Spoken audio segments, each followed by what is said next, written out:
Machine Guns in Space. Adam Curry, John C. Dvorak. It's Thursday, June 21st, 2018. This is your award-winning Gimbo Nation Media Assassination, episode 1044. This is No Agenda. Watching the Druids at Stonehenge and broadcasting live from the capital of the Drone Star State here in downtown Austin, Tejas, in the Cludio. In the morning, everybody. I'm Adam Curry. And from northern Silicon Valley, where, guess what? I found my Thorin's turntable. I'm John C. Dvorak. It's Crackpot and Buzzkill in the morning. It's one of those things that it's just not that easy to misplace, you would think. The thing weighs a ton. That's what I'm saying. It's a turntable. Was there clothing piled on top of it? No, it was stuffed in an obscure closet that's never used by someone cleaning up one day. Someone. Yeah. She who shall not be named. Well, it's definitely a she. Mm-hmm.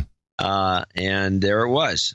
Well, and I've been looking for it because I've been collecting, not to an extreme. I'm not like nuts, but I've been collecting for the archives some 78s. If I see, for example, nice. What I like to collect is albums. I like to collect 78 albums, which are a big, giant, big kind of it's not a box, but it's just kind of this weird. It usually has about 8 records, maybe more inside.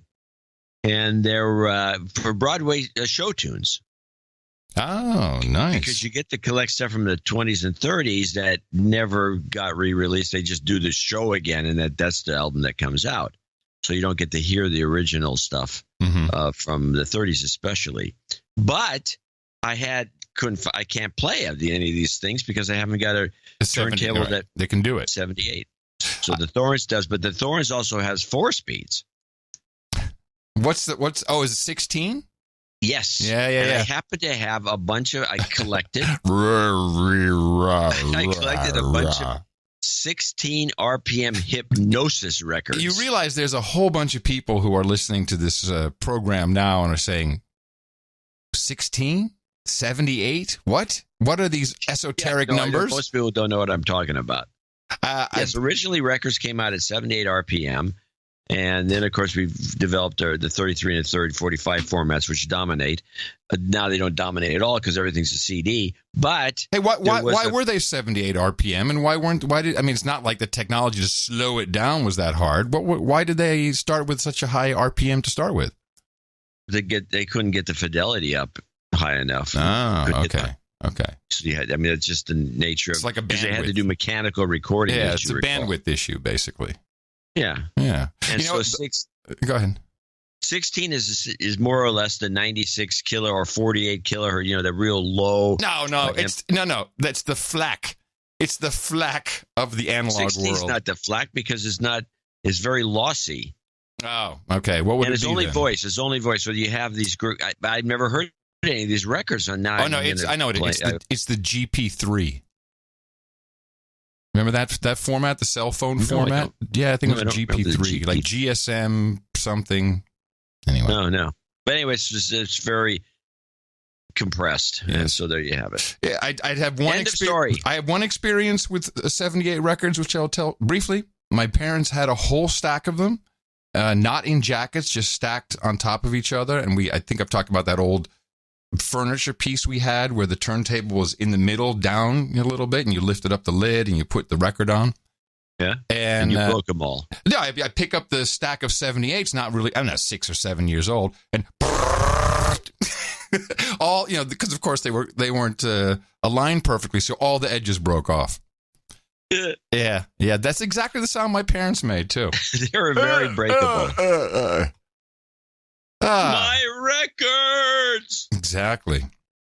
Well, there was quite a lot of stuff to look at the past few days. I was watching a lot of C-SPAN initially. The hearings about the OIG-OMG report. The Horowitz hearings. The Horowitz hearing, yes, the Horowitz hearings, which is really just a spot for everybody to, as always, just, pander and posture and signal virtue. Yeah. Virtue signal. There wasn't really anything great to get out of it, because that one clip from the whole thing. You got one? Yeah, there's this douchebag named Raskin, who's I think is the Democrat. It's, the things were held to get to the bottom of their conclusions and to kind of wring out some of the details that they may have not have had. So the Democrats weren't interested in this because, as far as they're concerned, this was supposed to be about the Hillary. Oh, it's a nothing burger. About the Hillary investigations. And so you end up with a bunch of disinterested Democrats. They don't care. Yeah, I'll say this about that. It has to do with the Russians. But the other one went in two directions. What about the Russians? The other one is what Raskin had to say. Now, don't forget, this was a hearing on the Hillary email. Gentleman inspired. The gentleman from Maryland, Professor Raskin.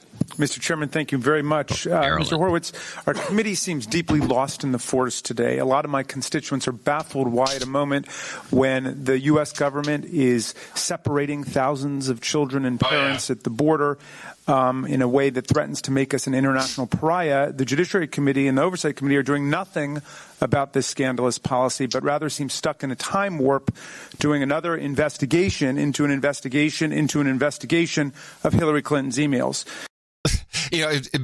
Just before I think the first hearing started, there were protesters of the kids in cages with their kids, crying kids. It's like this is what children sound like signs, and they had to be removed before they could start. And then some other douchebag. I like the way Raskin says this: we're making ourselves international pariahs. Oh well, hello. Give me a break. I mean, what's going on in Europe with all those guys dropping dead in the water, boats overturning and all the rest of it? Details, man. Nobody cares about this. Man. My takeaway from just 2 days of testimony was, here's what I think happened with Comey. Comey was clearly complicit in trying to make sure that there was no friction for Hillary Clinton to win. And so we have the first statement, the change from gross negligence to, man, that was careless. And as time progressed, and we had about a week before the election, Comey sees the writing on the wall. Holy crap, Trump is going to win. I'm going to jail. And that's why he's like, oh, yeah, some more emails. We're still doing some stuff. It was cover your ass time. That's the way I see it.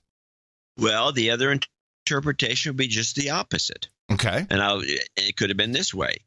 I still say it was cover your ass, but it could have been like he could have been thinking like this, because I don't know anybody at that point, a couple of weeks before the election, that felt that Trump was going to win.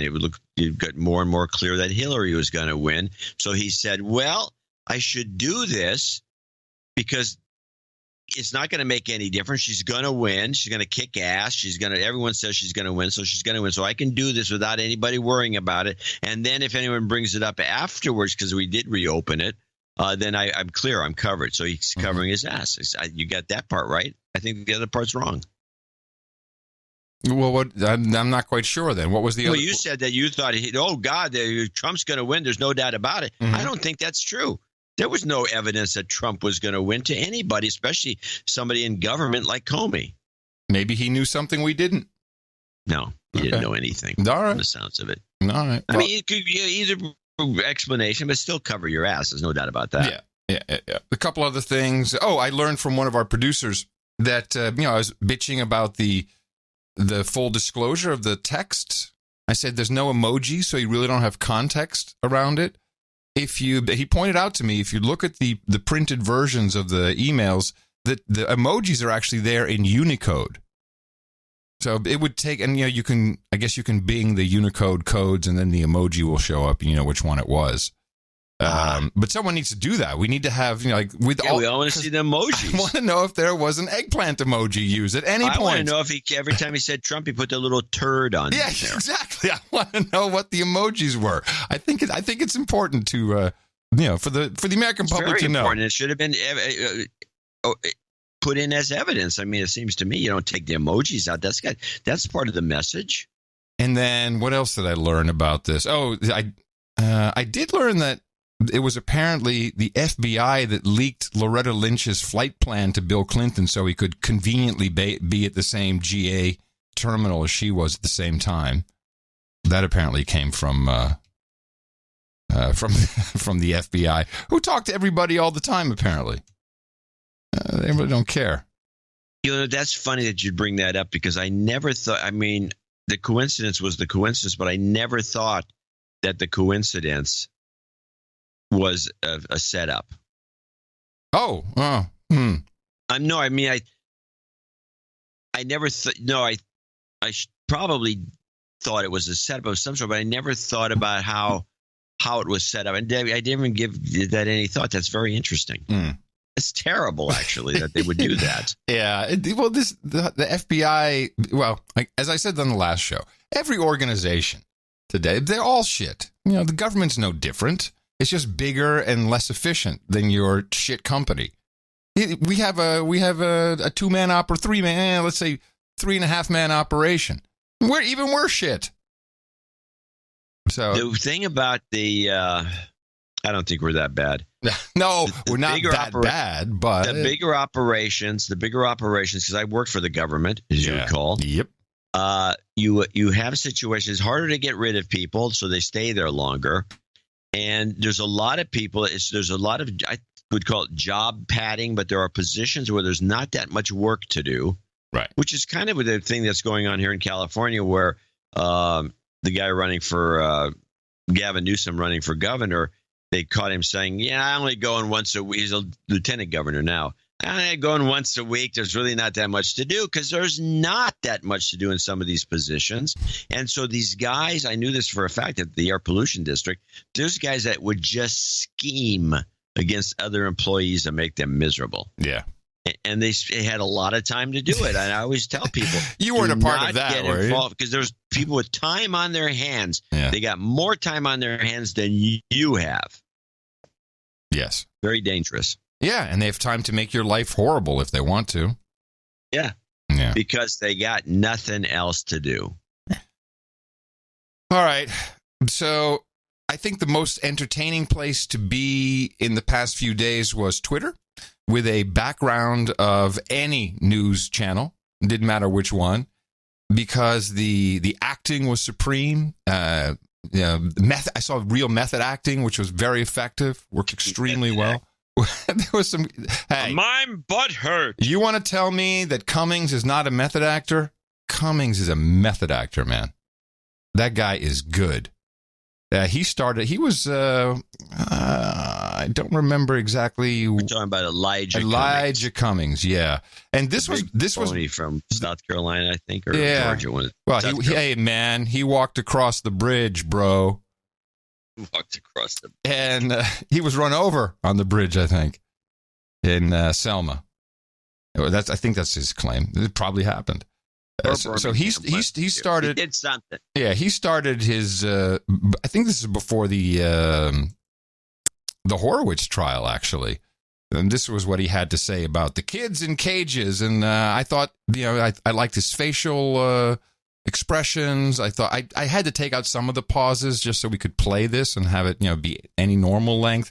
And he was really, really wrapping it up, and then he messes it up at the end. And as an entertainer, I can tell you that's very, very, very shit when you flub the punchline. We sent letter after letter after letter, asking these committees to investigate the Trump administration's policy, which is now resulting in child internment camps. That's what I said, child internment camps. But we have gotten no response. Look, even if you believe people entered our country illegally, even if you believe they have no valid asylum claims in their own country, even if you believe immigration should be halted entirely, we all should be able to agree that in the United States of America, we will not intentionally separate children from their parents. We will not do that. We are better than that. So I'm like, yeah, he's getting there. He's got all the little memes in there, and of course, we'd never separate parents from children, children from parents in America. We never do that. But we are so much better. Yes, we're better. We should be able to agree that we will not keep kids in child internment camps. What exactly is the difference between I should have looked this up. Internment camp must be a definition. No, I don't think so. No? Well, I think it's a permanent installation where you move people and you keep them there for a long time. Means like putting a person in prison or other kind of detention. Oh, I know what he's referring to. I'm just reading trying to make it think Japanese. Yeah, so he's making it sound like the Japanese internment camps, who, by the way, were Americans who were in the camps. They were not illegal aliens. Indefinitely and hidden away from public view. What country is that? This is the United States of America. We now have reports that parents are being deported. Preach! But the Trump administration is keeping their children here. 2018 in America. We do not need legislation. This is a policy. Oh, we don't need legislation. And understand this. This was a policy invented, implemented, and executed by President Donald Trump. Another great use of a word. They're executed. And so, in conclusion, Mr. Chairman, we need you. Those children need you. And I'm talking directly to my Republican colleagues. We need you to stand up to President Trump. Oh, damn. So close. So close. Clump? Yes. So he goes all the way to the and he says, you got to stand up to President Clump. Oh, my God. He's got to be kicking himself. I'm talking directly to my Republican colleagues. We need you to stand up to President Trump. He must be so pissed. It was right at the end, too. And it was good. He had the performance. He had everything going on. And then a clump. Oh, man. Oh, geez. So we had there were so many television events, but the back and forth on Twitter, just the hatred is something that I'll have to come back to in the show. I caught a clip on ABC as they were, ABC, all the networks were just covering this for at least the first 15 or more minutes of their newscast. They really didn't have anything new to bring to the table. So they started dredging up stories and other things. So I got this clip, and there's an anomaly in here that I want to see if you can spot. And when I heard it, this is about the Guatemalan kid. This is an interesting ABC spotlight on the Guat kid. Cecilia Vega leading us off. It was last night here we reported on a young boy separated from his father 8 months ago, left back here in the U.S. after his father was deported. Well, tonight, 8 months later, we are there as he says goodbye to his foster family here in the U.S. and then arrives home hours later in Guatemala. The trauma on his face all over again. ABC's Alex Perez tonight on The Journey. It's nearly 5 in the morning and 10-year-old Samuel is already at the airport. After a late night of packing up his teddy bear and art supplies, he's about to board a flight from Michigan back home to his native Guatemala to reunite with his family he hasn't seen in 8 months. Samuel with his foster parents who are still fostering other children, so we agreed not to show their faces. You have a lot of love from your family in the United States. Always. Always, always, always. They and their own 3 children have been caring for Samuel since the boy's father illegally crossed the border with him and they were apprehended. Immigration officials immediately separating them. His father deported, already back in Guatemala. I have to be honest, I didn't catch it. I know. I don't think anybody did. This was 8 months ago. Where was the big stink 8 months ago? Well, they made it sound like this just happened and this is what's going on, but this was 8. Yeah. So in other words, they were doing this separation thing 8 months ago. Yeah, we know minimum. We know but it was actually years ago, as you pointed out last show. Yeah. This had started years ago and it's been going on, and this is a poignant story from 8 months ago. And everybody's only been making a fuss for what, a week? Well, because of somebody bringing it to the fore. Yeah, because it was well planned. It's a scam. I think Ann Coulter's right when she said it was rigged. It was a setup. And that's pretty apparent. A stunt. That's pretty apparent. I mean, there's a lot of things planned. We have a big march taking place on the 30th. That's still going to go ahead as planned. Just as a background of the way I explained it on the last episode, because we don't really need to go all the way into if there's a law or a consent decree or, what was happening is way back when, we're talking, this started 87, it was revisited in 97, again in 2016, is that kids were being put into jail cells or holding cells or internment camps, whatever you want to call it, with their parents after crossing illegally. And it was in California that the District Court of Southern California, started up this process, which eventually became the Flores Agreement, and that said, this is dangerous for the kids. You have to separate the kids from the dangers if they're they can't be in a holding cell.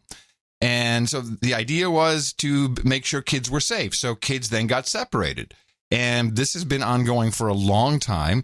Of course, certainly with the Obama administration. I haven't really looked at Bush, but maybe he wasn't doing that much. It wasn't as much as the Trump administration because, as he promised, zero tolerance, and you could have seen it coming. And then, of course, Sessions announced it. And so then, there was a reason. I'm sure more kids were separated from their parents. No doubt about it. And what everyone wants is, we can't separate the children from the parents. That's a bad thing. So now Trump has signed an executive order, which is in itself interesting because it looks like, first of all, space where we're going to put kids or anybody, we're going to use army bases, it looks like.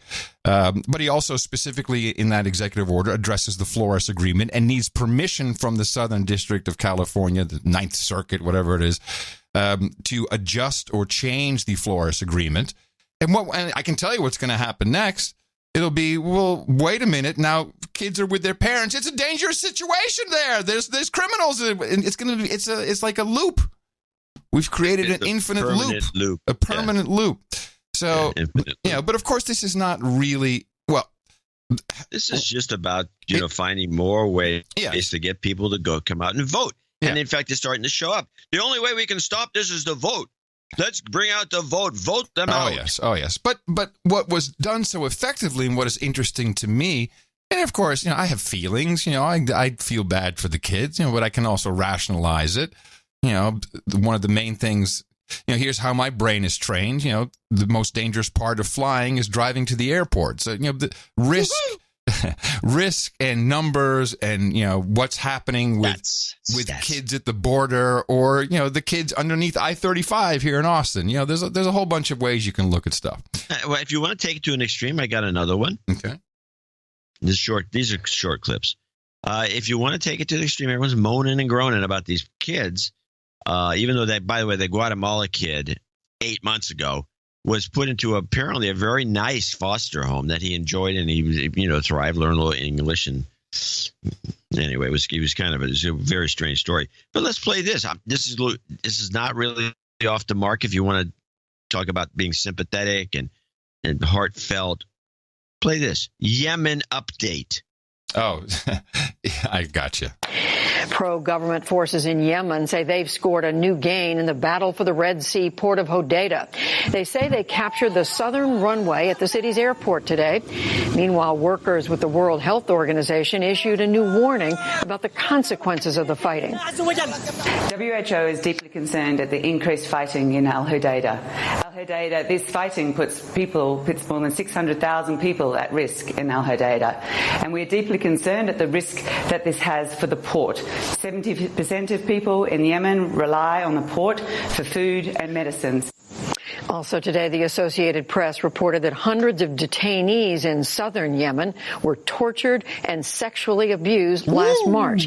It happened at a secret facility run by the United Arab Emirates. There you go. Yeah, beautiful. Yeah, no one cares. I don't hear anybody complaining about this. You're talking about separating a child from its parents is one thing, but having them blowed up and just tortured and sexually abused in a systematic way that's been going on for months and months and months, and the United States is behind it. Yeah, but Yemen doesn't vote in the midterms. Well, they don't vote Democrat, that's for sure. Now, some of the truth did slip out, even on CNN. Brooke, is it Baldwin, I think? No, not Brooke Baldwin. Yeah, maybe it is. She was with, Democratic Senator Tammy Baldwin, no relation, from Wisconsin. And she asked this question about the long term, about this happening long term, even in the Obama administration, which I thought was good. But the senator was caught off guard. But here's a question for Democrats, because you hear the president now, a lot on a lot of topics, and this one included, looking back to previous administrations, they should have done more, right? And so as so many people in this country are certainly outraged by the cages and the thermal blankets and the facilities housing these kids, they were all there in 2014 under President Obama. And my question to you, Senator Baldwin, is did you speak up against them then? On this issue that we get into a moment where we're making progress, and then when it stalls. I hope Brooke says, please address the question. We turn around. I think we all need to continue to be focused on it and press it through. The American people need confidence that we can solve problems. Nobody believes that we have an immigration system that works. It is broken. It needs fixing. But we've just got to resolve to do that. But were you worried about it then? Did you raise your voice under the Obama administration? Brooke, stop that. In numbers of cases, usually I remember a constituent who was in detention at the border, arguably very inappropriately, and we raised our voice in that instance and many others. But we've got to do this now in unison. It's not enough to do it case by case or senator or House member by House member. We've got to resolve to fix this issue. Thanks for not answering the question. But I thought that was pretty brave. By the way, I'm giving you a borderline clip of the day. I was surprised that came through. Now, I want you to be Brooke Baldwin. I'll be the other Baldwin, and I'm going to answer the same question. I'm going to do it the way she should have done it. Senator. Yes. But Senator, were you as vocal during the Obama administration when the same thing was happening? Were you as vocal then? Were you standing up for the children then, Senator? Well, I'll tell you the problem. The answer to that, to be honest about it, is no, and there's a good reason for that. The reason is because we were not made as aware of it, and we had no idea about these cages. And I'm appalled by what happened during the Obama administration. Now it's just gotten worse. But you'll never be invited to another Obama thing. Yeah. I won. She could have done that. Yeah, she could have, instead of trying to flub it out by being, an Obama bot. Yeah. She could have just taken the offensive. That's what, it was very easy to do, and she didn't do it. So she's a loser. And the constituents of Wisconsin will be happy to have you, John C. Dvorak, as their senator, I'm sure. I'd be much better. Now, what really ratcheted this up, and so just, now we're at a position at the beginning of this week where the stage is set. Now it's a game of chicken. And one of the things I was, until the executive order came out yesterday, I was initially going to say, isn't it interesting how lawmakers are, you heard Cummings, people are crying on TV. There's just crazy stuff. And by the way, we get, so all these things are happening. People are freaking out about it. There's incredible things being said, and there's just too much to cover. But if these Democrats truly, because it really was, and the Republicans who also the same thing. Oh, they hate Trump Republicans. If they truly felt that bad, then wouldn't you just say, "Fuck it, let's just do a law"? It's like, why didn't you just do that? You kept talking and make it sound worse, but no one seemed to be actually doing very much. It's about getting out the vote. Okay, that's established. We don't need to say it every single time. I'm going to say it a lot. But it got ratcheted up. Now, the stage is set. So now the groups come in. We've got the Fascism for America guys. We've got the Democratic. Fascism for America. Yes. Who is the Fascism for America guys? Well, that's what I call them. It's nofascism.org, whatever it is. There's the Democrats Against Fascism. What is the Democratic Socialists of America and ProPublica, who also have their funders and their agenda. They come up with, this was a great thing to throw into the machine, and the machine loves this. The anonymously sourced audio-only video of the children crying. Daddy! Well, we're going to listen to a little bit of it. Oops, we're going to listen to a little bit of it here. Where is it? Here. And this is how it was presented with this music. this is not reporting, by the way.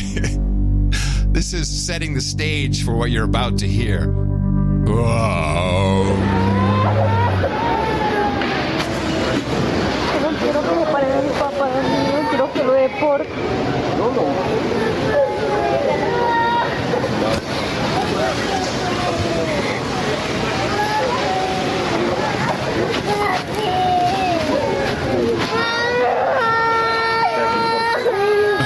Now, let me tell you, this sound that you're hearing is like nails on a chalkboard to certainly every mother and probably every father as well. You know, when you hear that kind of wailing from a child, and of course it's subtitled "Papa, Papa, don't report me," or "Don't deport my Papa," and then here's the Spanish-speaking, I guess, ICE thug who is saying, "Oh, we got a real orchestra here, don't we? You know, come on, kids, be quiet." But that really was a genius move. That really set people off, and emotions ran extremely high. And this is real. This is not acting. It's method acting to an extreme, I guess, in some bizarre way. But Rachel Maddow receiving a breaking news flash just before the end of her show, where it became apparent that now they have facilities for, quote, tender age children. And, you know, wow, whoever came up with the name, and I think it's an official name, and it's probably an official categorization. This is Hollywood at work doing its best, some of its best work. So good, and it worked. I mean, yes, Hollywood doing its best work, and Rachel, I mean, it just got to her. And this is just before her handoff to, I guess, Larry O'Donnell. New news. This has just come out from the Associated Press. This is incredible. Trump administration officials have been sending babies and other young children. Oh, hold on.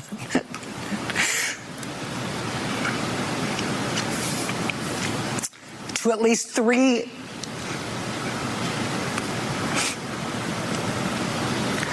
Can we put up the graphic of this?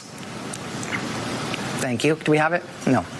3 tender age shelters in South Texas. Lawyers and medical providers just... I think I'm going to have to hand this off. Yeah. Sorry. That does it for us tonight. We'll see you again tomorrow. Now it is time for the last word with Lawrence O'Donnell, where he is live in Brownsville, Texas.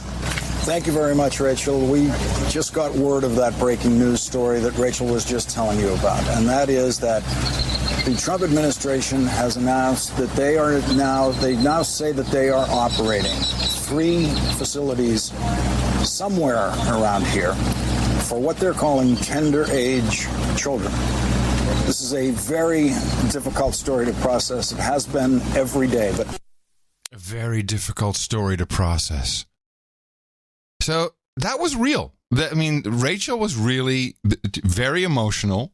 This was not acting. You know, but you got to remember that Rachel was in tears when Trump won to begin with, and this is just all reminders. Of course it is. She is a wreck, this woman. Yeah. Well, it wasn't her alone. I mean, it was all. What was this I have from the Lawrence O'Donnell show? Hold on. Where they were on this policy was going to put 100 Republican seats in jeopardy. Reason he had that's logic. We don't want to play logic right now. But it went to such an extreme. And I took now this is 9 minutes that I chopped down to just a couple. And I think we should just listen and comment because a lot of familiar things come back into this particular piece of audio. The emotions got so high. And of course, at this point, you know, the gangs are in left and right. And there's all kinds of organizations all gearing up for this.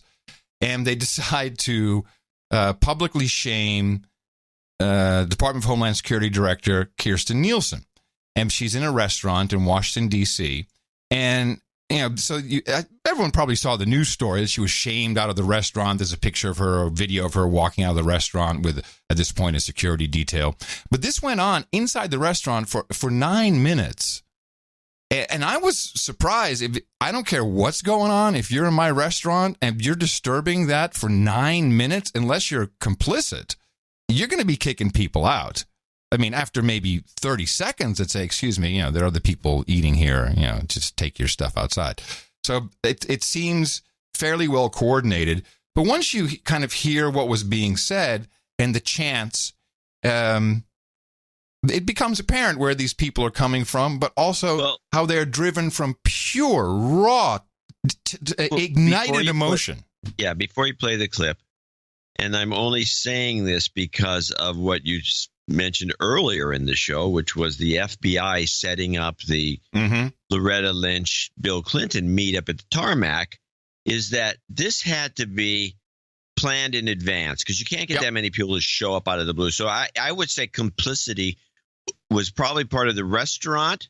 It was the restaurant ownership. It was because I'm sure somebody's just not following her around all the time, but they knew that she ate there. They reported back to somebody that she's a regular customer at this restaurant, and then somebody talked him into keeping an eye out for and calling a hotline number, and that hotline number resulted in these guys coming over immediately and creating this disturbance. Right. That's the only thing that makes sense. Well, these things aren't. You don't get. I've been Berkeley. I know how these things work. You don't get this kind of thing contemporaneously. Good use of the word contemporaneous. I didn't want to use it, but I like it. I like it. You're impressing me, big boy. This, if you said to me, make a soundtrack of Twitter during this episode, this would be it. This would be the soundtrack. In fact, we could probably remix this and really make it sound cool. But this is the soundtrack of Twitter. So whenever you want to disturb the peace and do that under virtue signaling, how do we start that, John? The chant. And what is the chant? Yes, no, we won't go. Yeah, something, one of these simple dumb chants. How about... Mic check! Secretary Nielsen, how dare you spend your evening here eating dinner as you're complicit in the separation and deportation of over 10,000 children separated from their parents. So we start with mic check, and you're complicit. Mic check with 9 people makes no sense. But it's because it's programming. It's the same people. That's the point. The same people. So let's just hear what they're saying. You're complicit in the incarceration of 10,000 children. How can you enjoy a Mexican dinner as you're deporting and imprisoning tens of thousands of people who come here seeking asylum in the United States? We call on you to end family separation and abolish ICE. Abolish ICE? Abolish ICE! That's probably going to work out well, isn't it? To get rid of ICE. Remove police! Shame! Shame! Shame! Shame! Shame! Shame! Shame! Shame!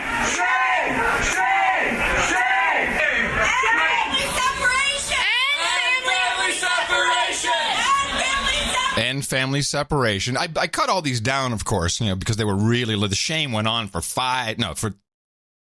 at least 2 minutes. And family separations! If kids don't eat in peace, you don't eat in peace! If kids don't eat in peace, you don't eat in peace. If kids don't eat in peace, you don't eat in peace! Not in the U.S., not in D.C., not in the U.S., not in D.C., not in D.C. In a Mexican restaurant, of all places! Homeland Security Secretary Kirsten Nielsen is in a Mexican restaurant, of all places! The fucking goal! Shame on you! That is the DOJ employee, by the way, who is the ringleader of this. She works for the Department of Justice, and she is the one saying, of all the fucking gall to have dinner in a Mexican restaurant while you're locking Mexican children up. Costa Rica, but okay. Say what? Most in this incident is mostly Costa Ricans. But thank you for pointing out the obvious. But this is not unhinged. This is psychotic. Shame! Shame! Shame! No human being is illegal. No human being is illegal. Ah, we're getting to the New World Order crowd finally. No human being is illegal. No human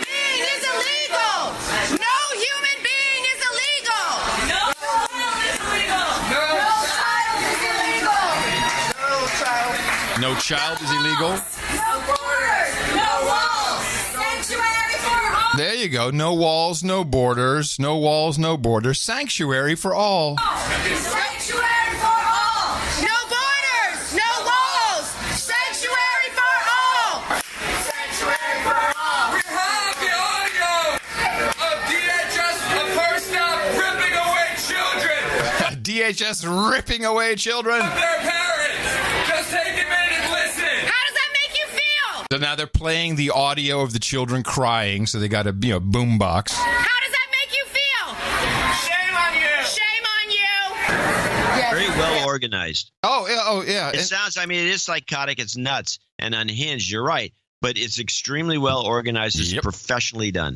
Yeah, correct. And they had signs, printed signs, everything. And Texas concentration camp. And the Texas concentration camps. How do I get into one? And Texas concentration camp. And Texas concentration camp. And Texas concentration camp. Okay, hold on a second. I might as well point this out. This, again, of course, by the way, I think this is going to may backfire on the electorate, but it's just too annoying. Again, we have the Democrats with their, can you focus on one thing? It's not even, these aren't even Democrats, John. These are people who are riled up, so they just got bad instructions. Well, I'm going to assume their purpose again is to get them people to vote Democrat. But again, it's unfocused. It's like all these things they have against Trump. There's not one or two things you can just write home on. It's just they go from one topic to another. I mean, what's the point? Why now talk about the Texas concentration camps as if there are any? It's just it's just completely. It's very well. It's professionally done, but they must have too many meetings with too many people, and they all want to get their one complaint. Yes. Well, and that's what you see. And again, this is why I said it was just like Twitter. This is exactly what it was like on Twitter. Everything from Peter Fonda calling, just using crazy language like Barron should be kidnapped. Christian Nielsen should be, poked and slapped and tied to the put in the stockade. Yeah, he came in out of the blue. Well, he has a movie coming out next week. That's why he came out of the blue. And the punchline is the title of the movie is Boundaries. That's the punchline of it all. But this is exactly what was going on Twitter, except, of course, you don't have the counter argument, which is just as vile and loud and annoying. Kirsten Nielsen will want you to think that we are ruining your dinner. She is the Secretary of DHS. ICE rips children apart from their families every day. They lock them up in cages. They sleep under those silver blankets you guys get at marathons. These kids will never be reunited with their parents. Never. Because Kirsten Nielsen's staff doesn't think it's necessary to make a plan to reunite. Did she say in earlier the same screecher? Is that she's the Secretary of State? Oh, I don't know. Did she say that? I think DHS. I thought you would say DHS. No, she said. I thought she was Secretary of State. They sleep under those silver. Before that? Yeah, it was. I should have stopped it earlier. Okay, let's listen. Concentration camp. Kirsten Nielsen will want you to think that we are ruining your dinner. She is the Secretary of DHS. No, she says DHS. ICE rips children apart from their families every day. They lock them up in cages. They sleep under those silver blankets you guys get at marathons.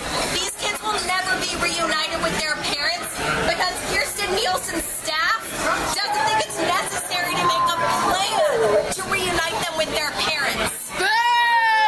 Have any of you ever been to a detention center?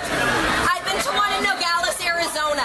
Those kids are alone. They are in cages. They are given peanut butter on tortillas. They're given frozen sandwiches that still have ice in them. Is that the kind of environment you would want your kid to be in? That was a very interesting comment, I thought. That the idea of giving these children tortillas with peanut butter and some of them were out of the fridge, so they still had ice on them, is just despicable to this woman. It's just the whole idea. Meanwhile, I don't know if she has kids, but she's probably feeding them mac and cheese. Yeah, it's like not much better. Is this the DOJ woman? Yeah, it's the same one. She's the loudest. She's the best. The DOJ woman is really just the troublemaker. Yes. Now, how does DOJ deal with this? Do they fire her? No, I don't know. Let's see if that gets. I mean, I think she's setting herself up to be fired so she can make a bigger fuss. Oh, she could get on TV with that. Yeah. Yeah, you're right. When you are fleeing. Take the place of Michael Avenatti, who I think is, because, as I promised you, the media has backlashed against that guy. It's like, okay, you need somebody new that you can put on all the shows. Back to Twitter. CNBC, ABC, and she would be the perfect one if she gets fired. So they have to. You're right. They have to. Here's what I would do, being an ex-bureaucrat. I'd bring her in and discipline her. Say, this is really bad what you're doing. We're transferring you to the Justice Department outpost in Bangor, Maine, and just move her. So she's. No. Move her. But you're right. Alaska. But you're right. Twitter is now the farm team for the news networks. So Michael Avenatti, back to Twitter you go. You're back over there. Hey, you loud chick. Maybe you'll do. Violence and trying to give them a better life, because that is what Kirstjen Nielsen wants them to have. That is what she gets paid to do. What's your salary, Kirstjen? What's your salary, Kirstjen? Now, this is one of my favorites, coming from the Democratic Socialists of America. What's your salary?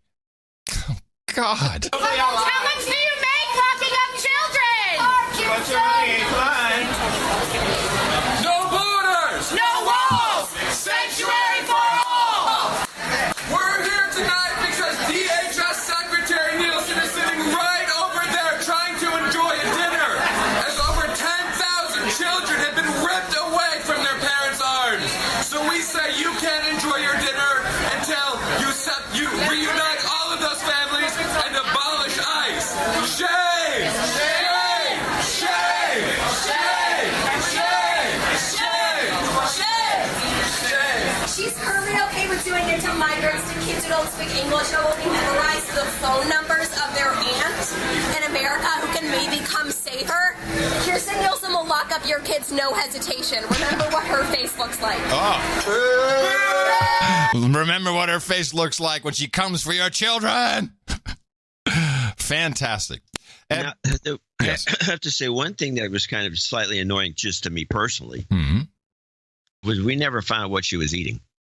Oh, God. You're so right about that. And she was just sitting there in the corner with her husband, or I don't know.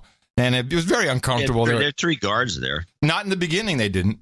Not in the beginning. No. It took a little while. She texted someone, and then they showed up, and those guys just kind of stood in front of her. But it's not just Kirstjen Nielsen. This is one of our producers. He wants to be anonymous, as I'm sure you and John are going to talk about this in the next show.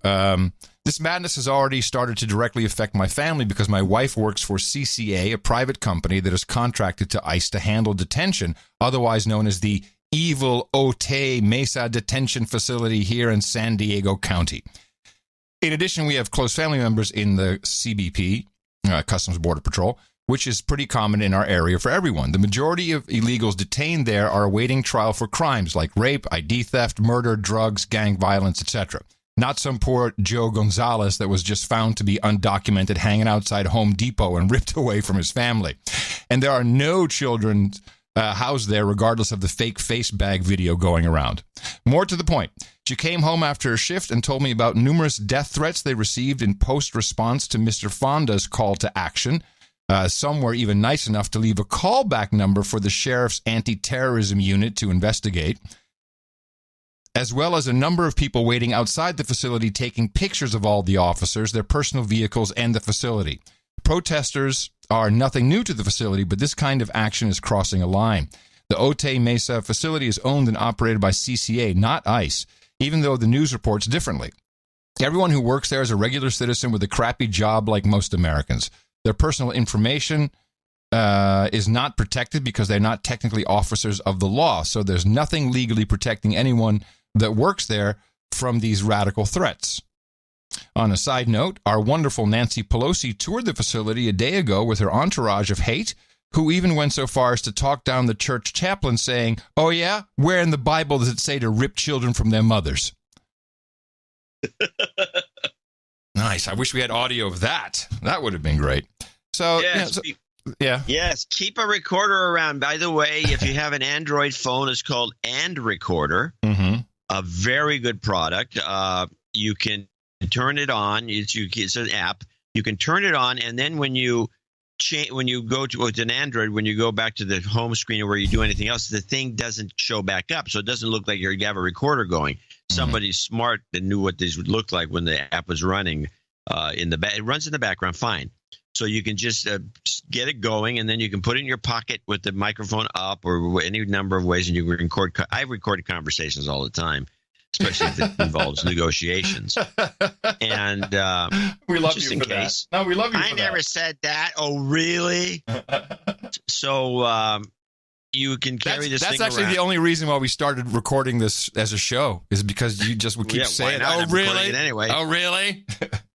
So you can get this. It's free, and then when you're done with your recording, you can go. You have to actually dig the app. You have to go to that little where you show the different windows. You show all the apps are running. You find it, click on it, open it up, and then you have to stop it manually. Otherwise, it record for days. It doesn't use up a lot of room. I have recorded a lot of long things with it I'm a sound guy, so I've recorded an entire BART trip in a BART train from Oakland all the way through San Francisco to post at one of the sound effect collection operations. But all right, I'm going to stop you there because we get it. Record. I'm done. Now, this is not over by a long shot, despite the executive order, which really is, Trump really underestimated what was going on. I thought, man, did he really start this himself to put some kind of pressure on getting a bill that includes the border wall? Because that ultimately is what he wants. That's all he wants. That's all he wants. And at this point, he should be given that because that is kind of what the election was about. But okay, but we can all fight and bitch and moan. Hold on a second. That's not true. The election was about build a wall and let Mexico pay for it. Yeah. Not the taxpayers. Gotcha. So if Mexico came along and said, here's the money, then it would be cool? You really think so? That's going to happen. No, but let's say it happened in a world of crazy. Do you think that everyone would be like, oh, okay, well, since they're paying for it, go build it? Really? You think that would happen? No. Of course not. Well, not you ask. It's I don't personal. know. It's personal at this point. Not.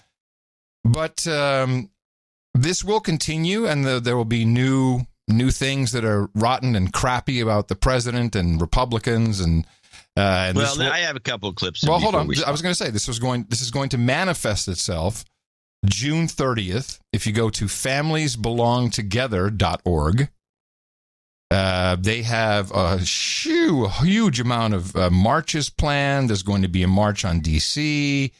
There's, they've got petitions. Of course, it's, there's no idea who was behind this because it's the domain registration is private. Probably Answer, one of those socialist operations. They've got, they got signs you can print out.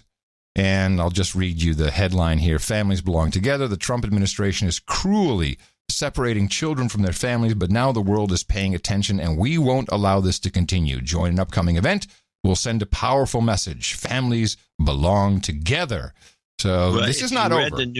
If you read the newsletter, Peter Fonda kid thinks that they're going to get 90 million people to protest on this thing. There is a couple of things that caught my attention. For one thing, by the way, Trump signing the executive order to ending it is really taking it's not over, but I think the wind has been taken out of their sails, especially for a big protest. What are you protesting? Not happening anymore. I disagree. I think that the outrage, there's going to be a new thing that people latch onto, and the outrage will just continue, and you won't even know that he signed an executive order within 3 weeks. Okay, well, we'll put that in the bin. I disagree. I want to play a clip. First, I want to play the kind of the zero tolerance kind of roundup that was the part of the roundup that was done on PBS, which I thought was a little more reasonable than the network news, which talked about this issue. This is PBS on Trump, Zero Tolerance 1. Yeah, sorry about that. From Democrats. We're here to call on the president to rescind this zero tolerance policy. This is not about attacking the president. This is about humanity. Shame! and from protesters, including some shouting at Homeland Security Secretary Kirstjen Nielsen as she ate dinner at a Mexican restaurant last night.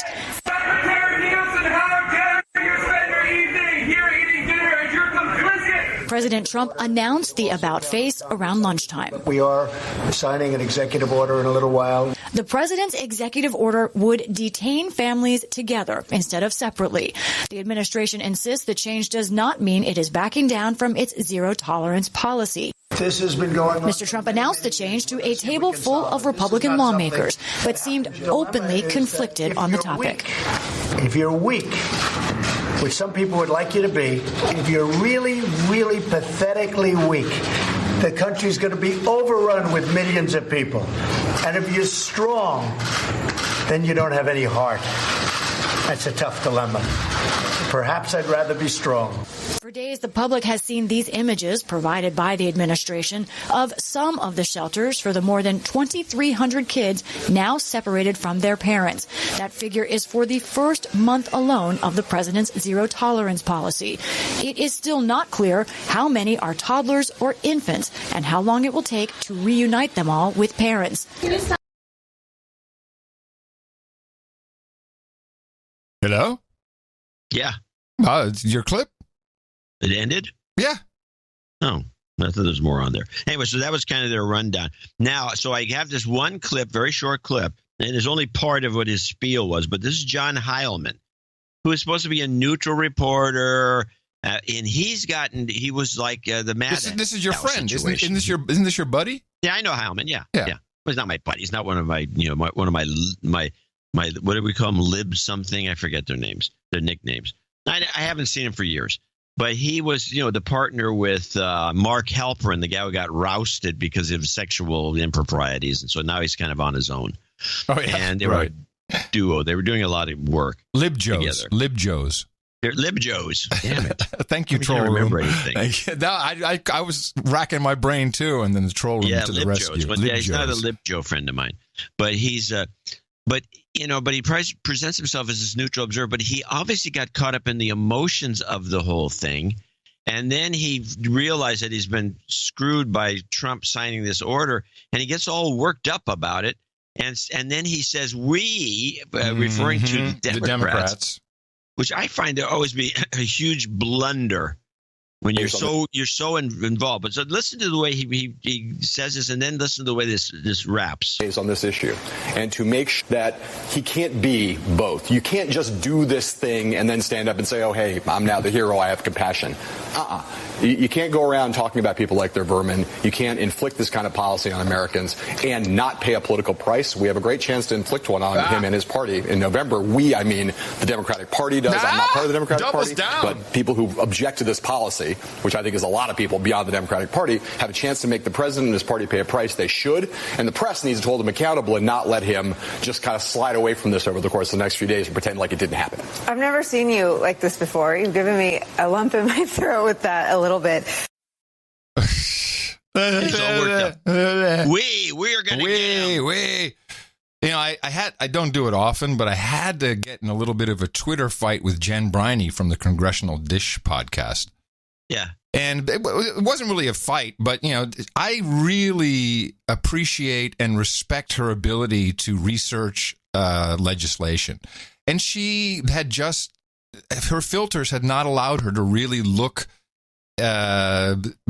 deeper into, if there's a law or not. And as I explained on the previous show, there's a consent decree and how that can or cannot be changed and what is law. But, without a doubt, the 100% zero tolerance policy, that's a great way to say it, 100% zero tolerance policy, of course, increased the problem, and it ratcheted up, and there's no doubt about it. But it's not like this policy could be changed with just the stroke of a pen, and that is proven by the executive order, which it still takes action from government bodies to get this done. So I debated the facts with her back and forth a little bit. It was very civil because I think we like each other. I like Jen. I think she's good. As I said, I respect what she does.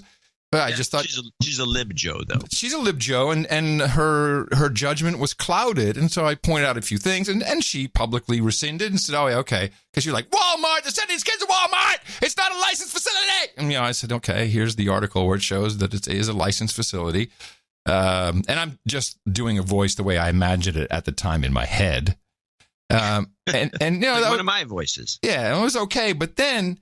Approximation. Then she made a mistake, and she said, "I'm surprised that you are defending this." And I'm like, "There you go, Jen. This is your problem. I at no point, look at my tweets, did I defend anything. I just said, here's what I think is the law, and here's I'm countering your argument. But that is the problem. Immediately, if you just want to discuss something, you're immediately presumed to be defending or, defending the policy, not even Trump, just defending hurting children. It's like, yeah, that would be surprising. I think you know me a little better than that. I really don't think that I would be someone who would actually be defending children being traumatized. So why did I even bring this up? I don't know. What other clips do you have? You're irked. Yeah, it was disappointing. I've never seen you like this before. I was really disappointed. I'm like, why? That was a callback to the Heilman clip. Well, there you go. There's another lib Joe, it's the emotions are getting the better of people, and they don't know. And hopefully in the second half or after the first block or B block, I can shed a little light on it. But it's kind of funny to think, when did we start our parallel universe, alternate universe? 2 years ago? It was right after the election. 2 years ago. And we said, watch this. We were talking about this incessantly. I didn't think it was going to get worse. Well, here you are. People are truly living in two different movies with the same script, but the movie just plays out differently. That's what I'm going to talk about later. All right. Do you have any other stuff on this particular topic? Well, let's see. Because, and by the way, what we're not going to do, we're very early on a lot of these things. No one had heard of the Flores Agreement. Now it shows up in an executive order. So, sorry, we actually do the research and we came up with, I think, what are the correct answers. But what you don't need is a whole bunch of us going off debating like you've seen incessantly. What you need is a guiding light to take you through the insanity so you don't get cut by either side of the shark-infested waters. And I'm just talking about your own family, let alone where you work. This is family's pretty good about this. They not all. I have tons of emails from people. We get donation notes from people saying my family this, my family that. It's very hard. This stuff is breaking up families and friendships. That's the idea. We're trying to destroy the country. Okay. No borders, no walls. No friends. No borders, no walls, no friends. Exactly.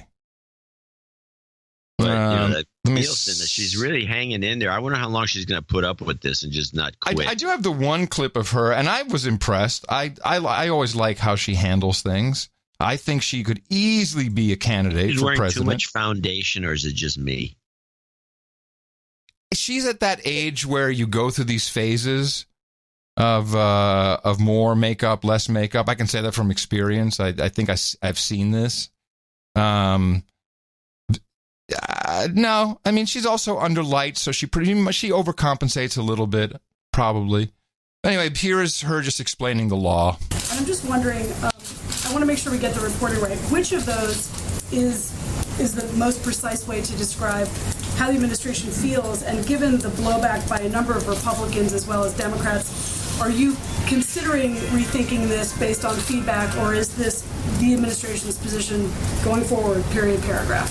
The laws prohibit us from detaining families while they go through prosecution for illegally entering the border and while they go through prosecutions for immigration proceedings. If we close the loopholes, we can keep the families together, which is what they did in the last administration until a court ruled that we can no longer do that.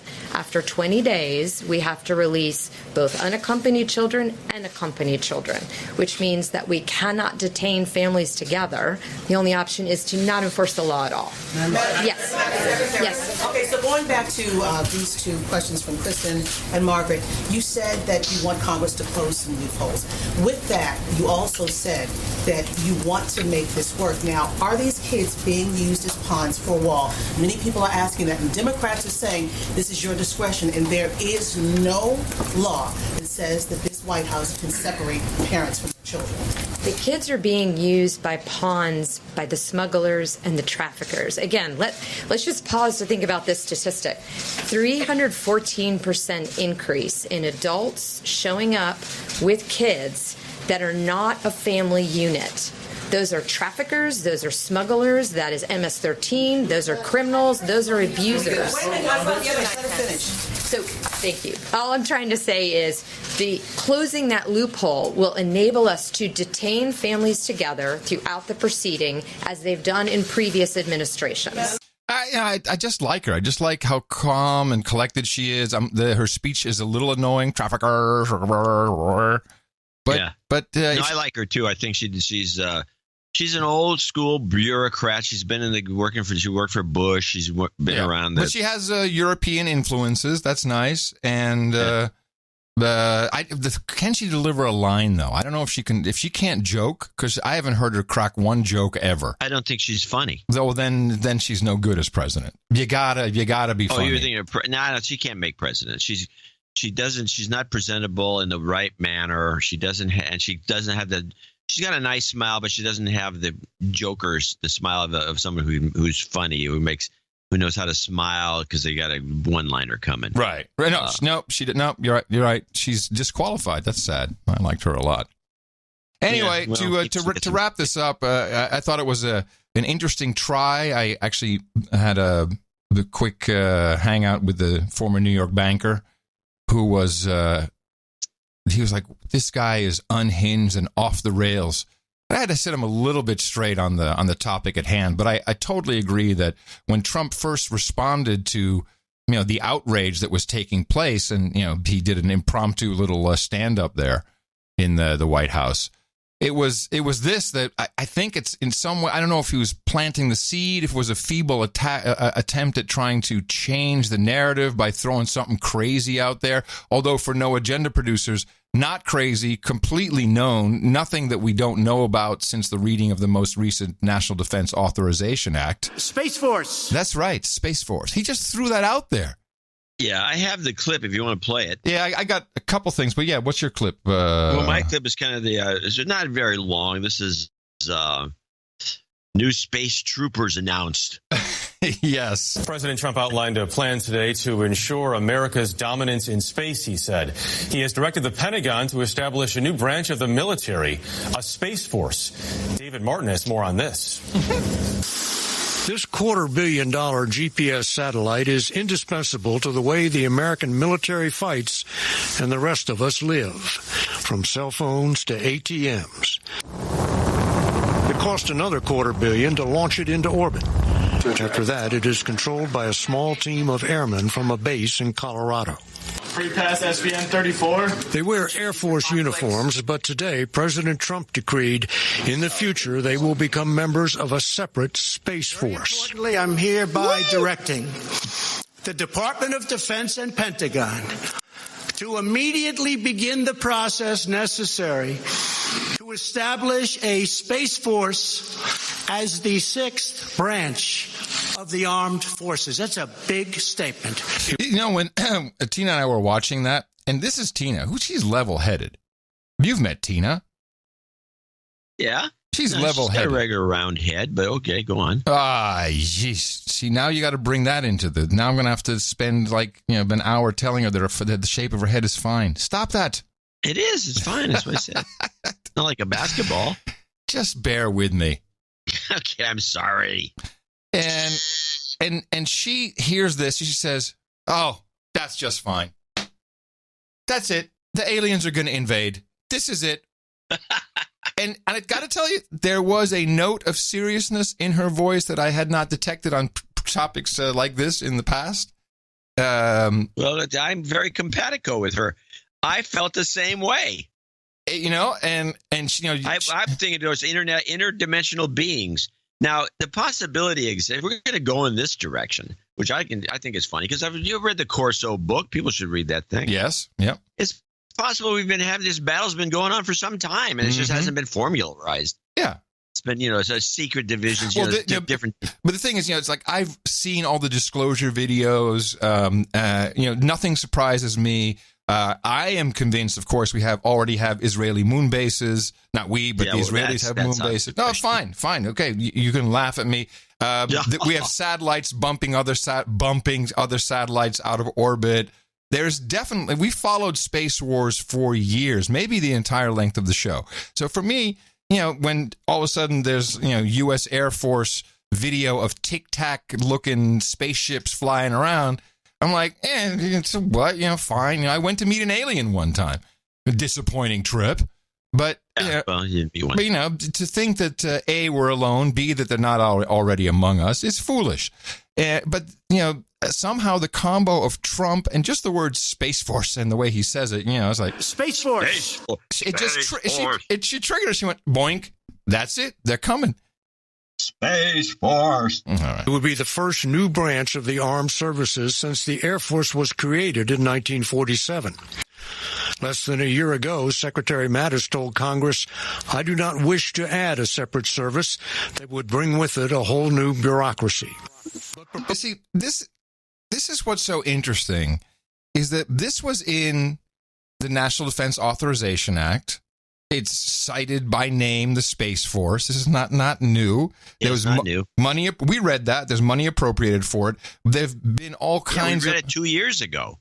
I think it was 4 years ago. There was talk of off-world soldiers, and it was in the NDAA, as far as I can recall. So, so this is not. In fact, in March of this year, Trump was at the.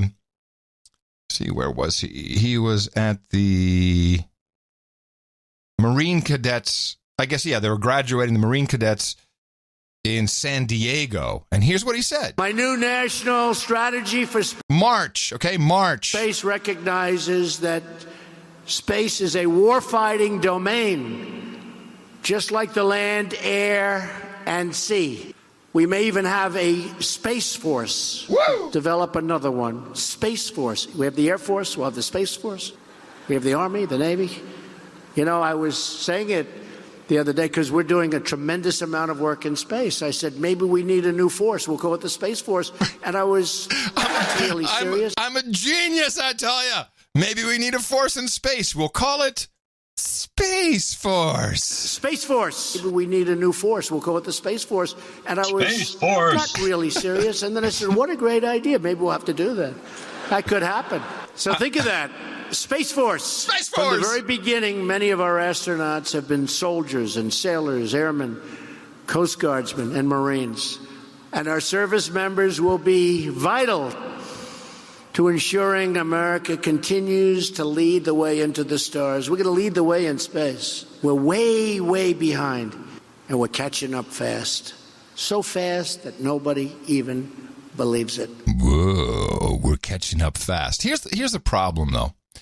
Actually, it caught on. Here's his rally. Where was he yesterday? In Minnesota, I think? I don't remember. Our beautiful ancestors won 2 world wars, defeated fascism and communism, and put a man on the face of the moon.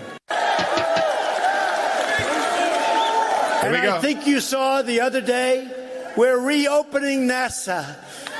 We're going to be science. Going to space.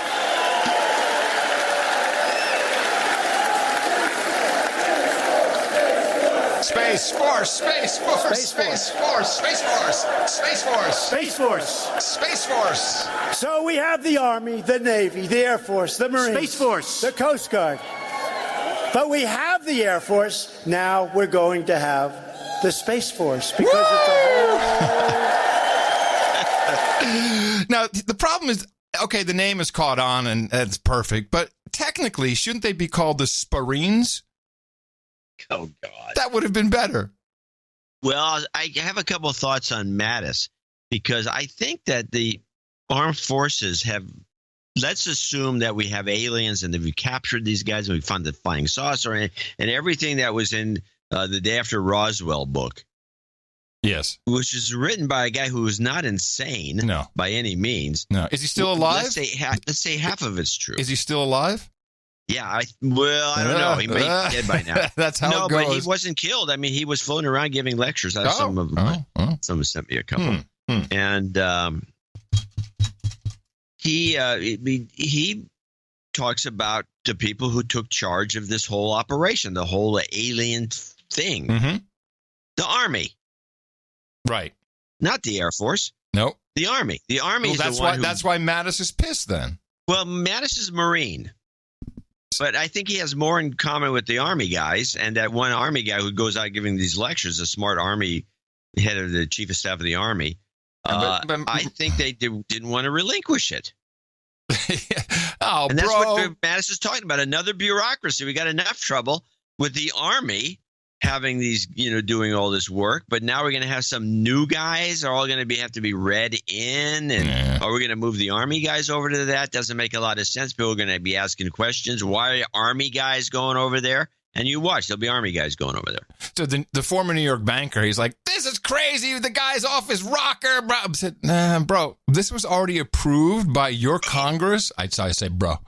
Was approved by your Congress in the National Defense Authorization Act. There's money appropriated for it. This is not like a new thing. You're just unhinged.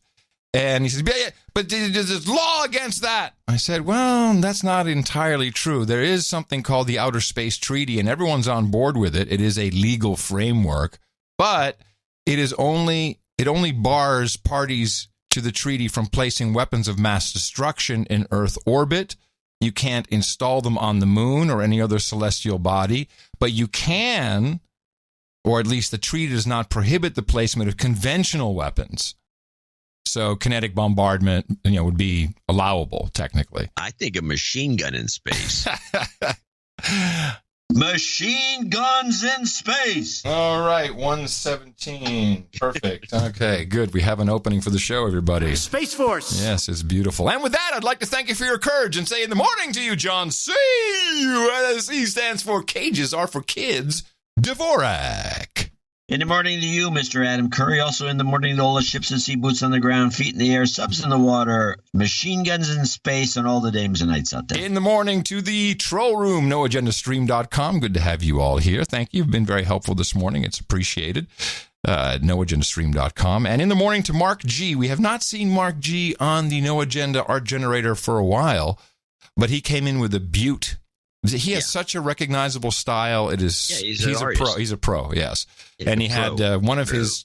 I mean, I would hang it if this shit, even with the writing on it. I mean, this is a poster. You could hang this on your wall. It's so pretty, and it's a picture. His version of a rendering of North Korea with the beautiful round, the half moon beach with the palm trees on it, and it says North Korea, come for the beaches, stay for the human rights violations.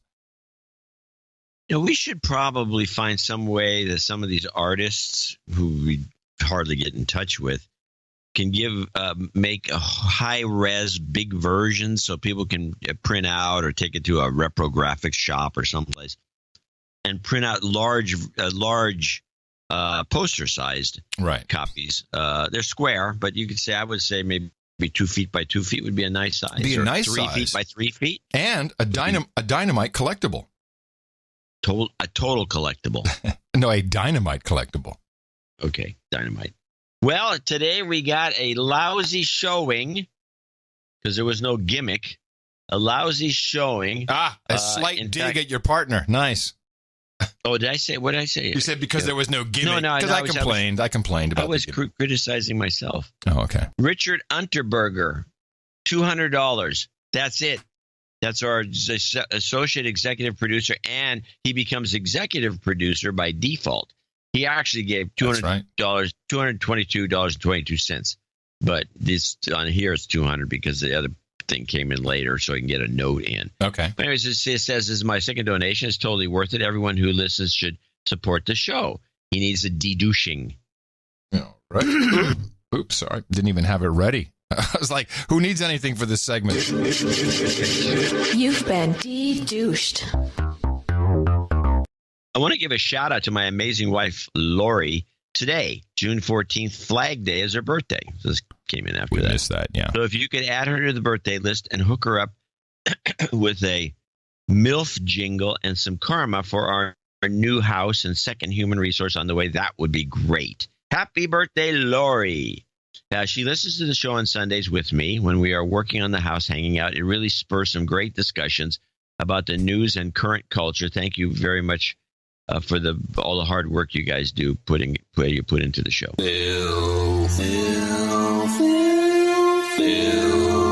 That's one mother I'd like to. You've got karma. So he automatically becomes the executive producer for show, as the lone executive producer for show 1044.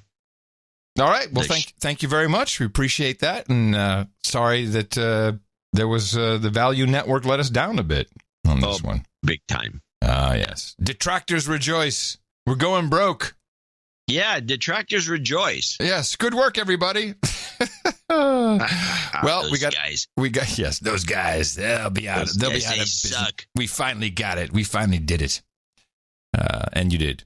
We will return on another show, and the next show will be on Sunday. Remember us at Dvorak.org/NA. And I think we have enough deconstruction for you to go out there today and propagate the formula. Our formula is this. We go out, we hit people in the mouth.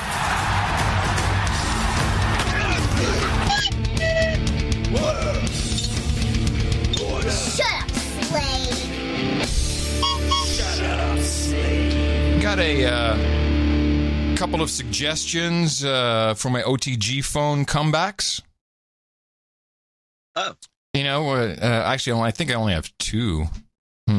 You said I need some comebacks when my Nokia E71 is on the table and someone goes, "Why do you have that?"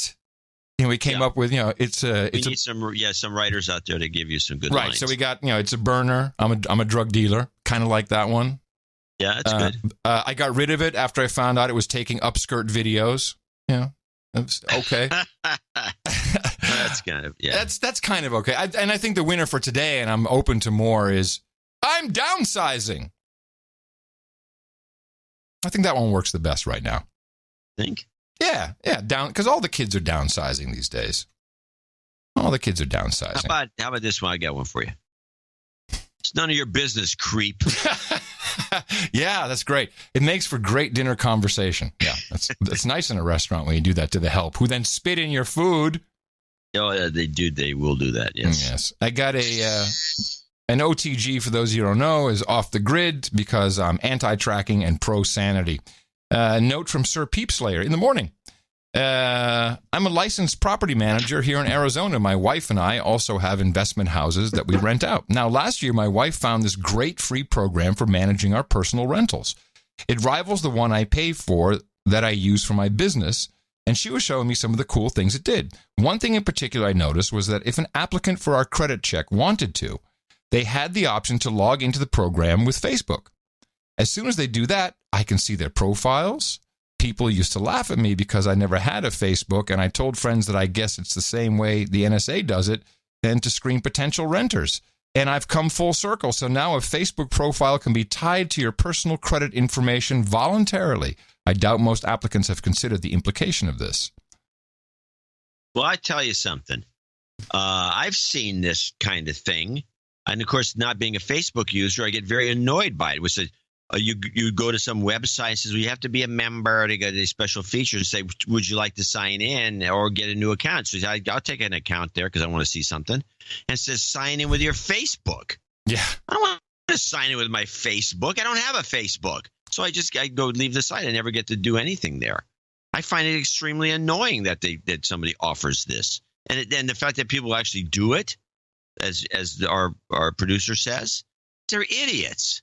I think most people do that, and this was always the holy grail of Silicon Valley about 10 years ago. It's like, can we be the universal login? They called it universal status, I guess. Was it status? Or presence? Presence. That's what it was, presence. So you know if someone's present, if you're logged in all the time. And Facebag pretty much got that. I have made that mistake in the past, for sure. They're like, oh, just click that. But now you know you're sending all these details off, and that's kind of the deal. That's why people put these logins on the site. Yeah. So they can screw you. So let's go to, since you got this issue into Austin, I got this clip specifically for you. Okay. So you could take it to the city council. I'm excited. So you know what other people are doing in other areas. This is the scooter update in the Bay Area. A new transportation craze is sparking new government oversight. San Francisco recently removed all rented motorized scooters until lawmakers approved a permitting process. Now San Jose is following suit, and KTVU's Jesse Gary has our report. Midday in San Jose sees pedestrians using the new way to get from here to there, riding motorized scooters. It was fun. Never tried it before. They're not in my town, so I just wanted to give it a try. A smartphone unlocks the scooters, and the user is charged by the mile and amount of time. In the ever-increasing search to avoid vehicular gridlock, this seemed like a eureka moment. But bad press due to bad actors have put the devices in a bad light. Too many of the scooters are being ridden on the sidewalks by helmetless riders weaving in and out. And the scooters are being left in places, some of them block building entrances and ADA ramps and the such. Those complaints have reached San Jose City Hall, where leaders are taking a page from San Francisco's playbook and considering regulating scooter use. An overall limit on how many scooters can be deployed here in San Jose, very clear regulations on where they can and cannot be parked, and also an equity clause to make sure that our low-income residents can afford this system. Late Wednesday, Scott Neese of the San Jose Downtown Association penned an op-ed saying the low-cost efficiency of the scooters must be balanced against public safety. Some users agree. If people are being stupid with them, they shouldn't be able to use them, you know? City Transportation Department officials will gather scooter companies together outside City Hall Thursday afternoon at 4:30 for a public demonstration. And then at 6:30 inside City Hall, a town hall-style meeting to see what people want regulated and how. Yeah. Well, that's going to happen here in Austin. And it was interesting. I know you saw the email thread with one of our producers who was a bike safety officer. And he got really bent out of shape when I was talking about the Bird bike, which is actually a scooter. And he thought I was calling for people to die on bicycles. And I'm pro-bicycle, but I'm anti the way it's being implemented because you can't just throw in a bunch of bike paths and said, now it works. Because I grew up in a country that took a century of biking for it really to work in traffic. It takes a lot more than just a bike path and, say you're done. The bike path's a joke. It's all, you have all kinds of educational things. I mean, you need a lot. Really, it takes hundreds of millions of dollars. In the United States is a joke. Yeah. It screws up everything. It's poorly implemented. Nobody uses them, especially around here. I mean, they got a lot of bicycle guys, but there's not that many. Of course, I saw that letter, too. He condemned me. Yes. And wouldn't address anything I had to say, which is all this negative stuff, which is, you going along. The other day, I almost ran into some guy going, I don't know, max speed on a bike. Let me just move beyond that, because the bike argument is, people are for or against, doesn't matter. More importantly, you made a call out on the show how to steal these scooters. And I got some information. Yes, from one of our plan. From one of our producers who is very knowledgeable on the subject. He is a bird bike collector, so he gets them at night and he charges them and repairs them. And he probably knows more about bird bikes than anybody at this point. So here are your options. You have, I think, the fun way to go, because when you pick up the bird bike and you haven't scanned the QR code, it starts emitting a beeping tone and its lights start flashing. In a way, a pathetic algo going, "I'm being stolen, I'm being stolen," which of course gives a crap. No one cares what you're doing on the street. What you need is one of those little battery-powered electric drills. I'm not talking about, the big Black & Decker, but, one of those hand jobbies that's basically just a staff, a tube with a drill bit at the end. You know what I'm talking about? Yeah, I know. Yep. Place that right in the middle of the box on the top of the bird bike. Drill down. You will disable the whole thing. And when I say the whole thing, what you're only disabling is the GPS, the warning, and of course, and you have to right in the middle, just and it will die. That's his Achilles heel. You get a $50 board, which I'll put it in the show notes with a link. You can buy it. You can buy it off of eBay for sure. $50 board. You just open the unit up, plug that in, it bypasses all of the bird brain guts, and you got yourself a $50 scooter, electric scooter, paint job, and you're good to go. Dynamite. Isn't that great? Now, we're not supposed to be encouraging this sort of thing on the show. No, I don't know if it's even legal to do so. We are just telling people not to do this, but this is how you would if you had to. Yes, if you were forced. Don't do it, people. No, don't. Do not do this. Do not do it. But if you for some reason, brother, there could be a revolution. What happens if the society collapses and there's all these stupid bikes around? You need to be able to grab one. You need to be able to grab one so order some boards. Order some boards up front, people. Order some boards. Yeah. Okay, a couple more OTG thing. This is actually, I'm going to skip the World Health Organization. I think we did this story, but for some reason it popped up again on NPR. The World Health Organization is recognizing gaming disorders and mental health condition. I'm going to skip that. This is a new version of the story. Okay, I have a clip. Okay, let's play your clip then. It's a backgrounder clip. This is one of those short. I think it's short PBS. Yeah. No, CBS. Yeah, CBS. Video games can be addictive. That is not an exaggeration. Today, the World Health Organization classified what's called gaming disorder as a mental health condition. Here's Jamie Yukas. The 7-year study by the World Health Organization reveals that some gamers get the same brain stimulation or high as those addicted to drugs and alcohol. Whoa! Omar Blackburn couldn't handle a job, home, or car because of his constant impulse to play. If I constantly just always have my mind on it, I'm just always going to want to be doing that. Sully Zach says he's not an addict, but he can't remember how young he was when he started playing video games. I was probably 4 or 5 years old when I was old enough to actually get my hands around the controller. Now 19, he spends hours a day on gaming systems. If I'm hanging out with a friend who also really loves games, we might just have a marathon and play for 8 hours. Do you have to be conscious about taking a break or getting up from the video game? It is difficult sometimes, yeah. From difficult to compulsion, that fine line has the World Health Organization now defining gaming addiction, saying if people have impaired control over gaming, give it priority over other activities, and there is a continuation or escalation of gaming despite negative consequences, they could have a mental health condition. Oreos are just as addictive as cocaine. Yes, gaming is just as addictive as Oreos is the logical mathematical calculation there. And every report that I saw... Well, it's a mental disorder.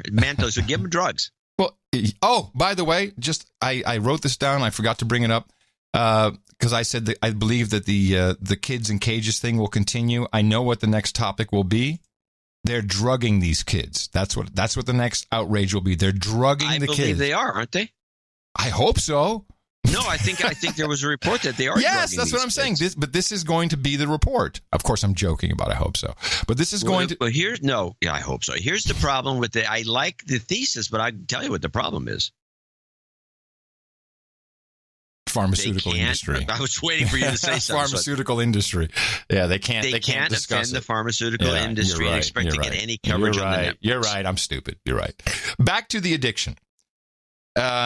Every report that I read or saw or heard and this kind of had it in there, these guys, they're so into the gaming, they don't even get up to go to the bathroom. That's kind of what they alluded to in that report. But that's the lead, if you will, or the sub lead.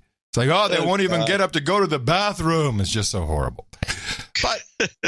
But the addiction, and I'm going to try and do a real long callback, and I didn't write much of this down, so you're going to have to help me out, but you're familiar with the topic. But first we get into Jaron Lanier, who to some female journos in Silicon Valley they worship him.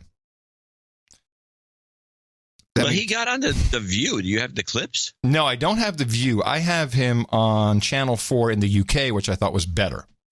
Okay. And just 3 short clips, and it is about addiction and social networks and smartphones. Is there a principal reason why I should delete my social media? And if so, what is it? I'm sorry. We should probably explain who Jared Lanier. Lanier? Is that how you say it? Yeah, Jared Lanier. If you want to explain who he is, because you're from that neck of the woods. He's been around here, the Bay Area. He's a local.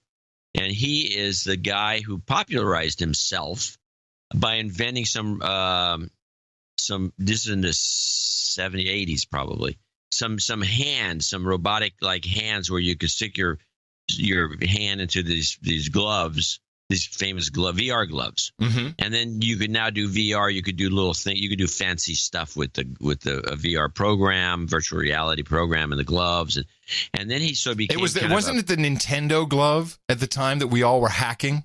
Remember that? The Nintendo glove. Yeah, I don't remember if he was doing that or not. But what I do know that he became the VR guru, and he was you'd run into him quite often. I'd see him every so often. Right. But he is he's like Stallman. He's like a little bit antisocial.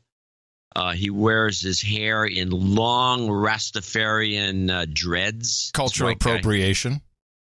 Cultural appropriation. I always wears just kind of like generally speaking, I've never seen him without a green T-shirt and some just he's a big man. He's like Jabba the Hutt big bruiser. He's a linebacker size guy. Yeah. Probably a little more than that. I don't know. 250, 260, maybe. If an ounce.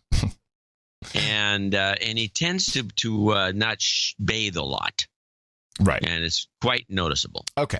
So here he is sitting down talking about the topic of social networks and iPhones and smartphones addiction. Is there a principal reason why I should delete my social media? And if so, what is it? There are 2. One of them is for your own good, and the other is for society's good.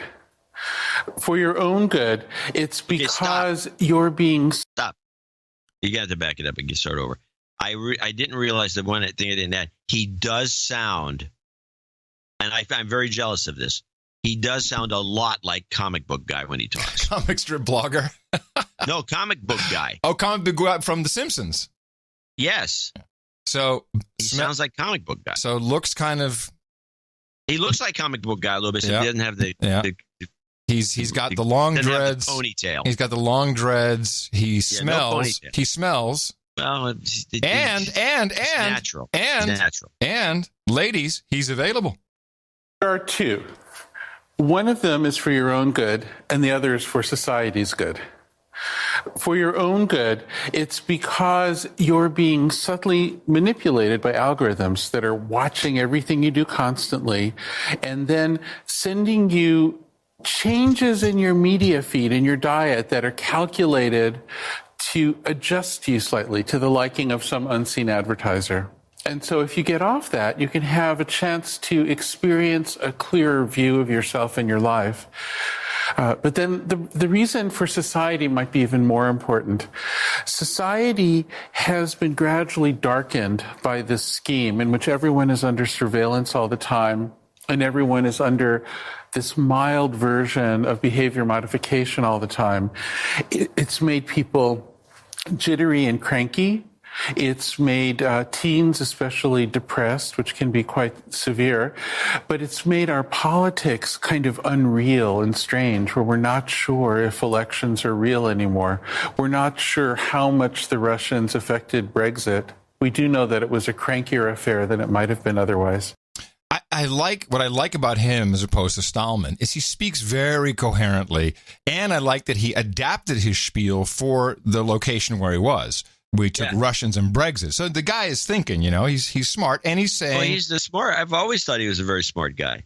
I just like what he has to say. Now let's talk about how... He puts it, what he does, he's not saying anything different than what we say. No, but it's a lead-in. But he has the ability, he does make it succinct, and he has the style of authority that is very nice for television. Yes, he does. And even he's interesting to look at, for sure. It's like, wow, and because he doesn't come across as nutty, and just cool, calm, and collected. Yeah, except for dreads. Except for the dreads, right? But that also is part of his authoritative aura, So how about it being bad for society? You say it's bad for me as an individual. Is it bad for me because I'm addicted? Have I become chemically hooked? You have. The founders of the great Silicon Valley spying empires like Facebook have publicly... The founders of the great Silicon Valley spying empire. Spying empires, plural. Yeah, that's a good line. I like that. Of the great Silicon Valley spying empires like Facebook have publicly declared that they intentionally included addictive schemes in their designs. Now, we have to say, this is what I would call almost a stealthy addiction. It's a statistical addiction. What it says is, we will get the broad population to use the services a lot. We'll get them hooked through a scheme of rewards and punishment. And the rewards are when you're retweeted. The punishment is when you're treated badly by others online. And then within that, we'll very gradually start to leverage that to change them. So it's this very kind of stealthy manipulation of the population. So it's not as dramatic as a heroin addict or a gambling addict, but it is the same principle. Okay, again, very calm, cool, rational, makes a lot of sense. And the obvious follow-up question is, okay, who's manipulating who and what's going on? But who's doing the manipulating? I mean, there isn't some master sort of Wizard of Oz sitting behind a screen, is there? Well, this is the peculiarity of the situation. The people who run the tech companies like Google and Facebook are not doing the manipulating. They're doing the addicting. But the manipulating, which rides on the back of the addicting, is the paying customer of such a company. So, and many of those customers are not at all bad influences. They might simply be trying to promote their cars or their perfumes or whatever. And indeed, I have sympathy for them because they're concerned that if they don't put money into the system, nobody will know about them anymore. How is it different to just television advertising or billboard advertising or anything else? The difference is the constant feedback loop. So when you watch the television isn't watching you. When you see the billboard isn't seeing you. And vast numbers of people see the same thing on television and see the same billboard.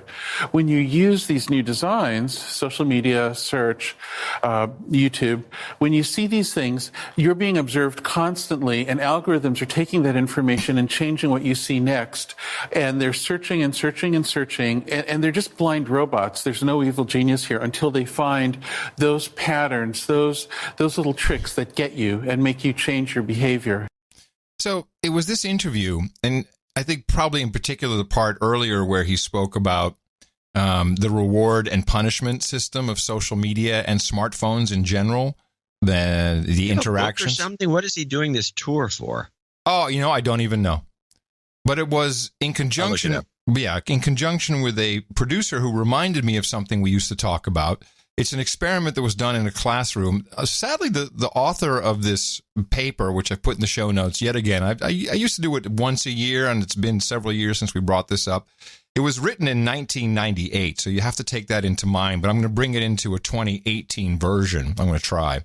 It was called the Zen TV experiment. You recall this, John? I vaguely remember. You've talked about it before. Right. Well, really you have to read the entire paper to really appreciate what went into it.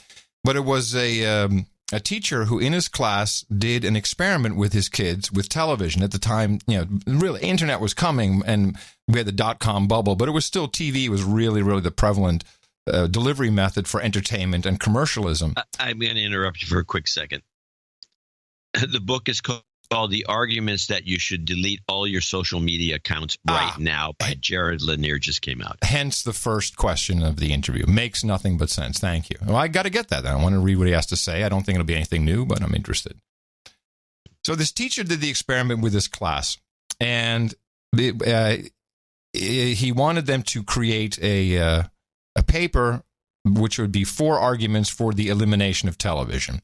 And he said, you need to do these 3 experiments, and then we'll talk about it in the next class. And the first experiment was watch any TV show for 15 minutes with the sound off. The second one was watch any news program for 15 minutes with the sound off.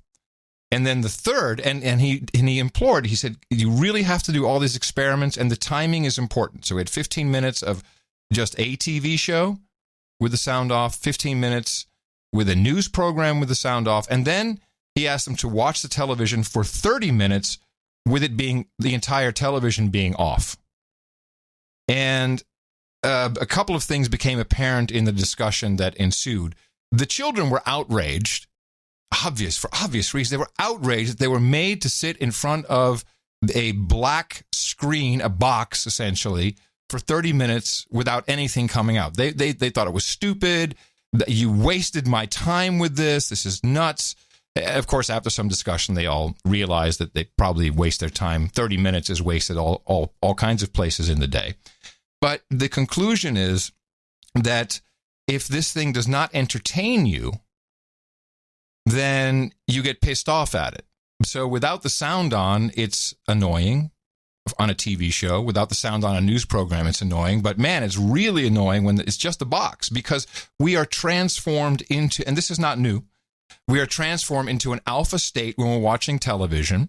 And that was the second part of his conclusion, is he made all the kids, part of the experiment, he made all the kids count the technical events during any television program and any news program. And technical events are a zoom. That's a technical event. It's not something that your eyes don't zoom in real life. You don't also jump from one side of the person to the other while you're listening to them speak. That is all technical event. Something is being built, and you are creating the bridge in your mind. You think you're calmly watching television, but you're not. Your mind is racing and is creating all the images you need between those shots, between the zooms, between the interior, then we're exterior, we're at the airport, we're in a different country.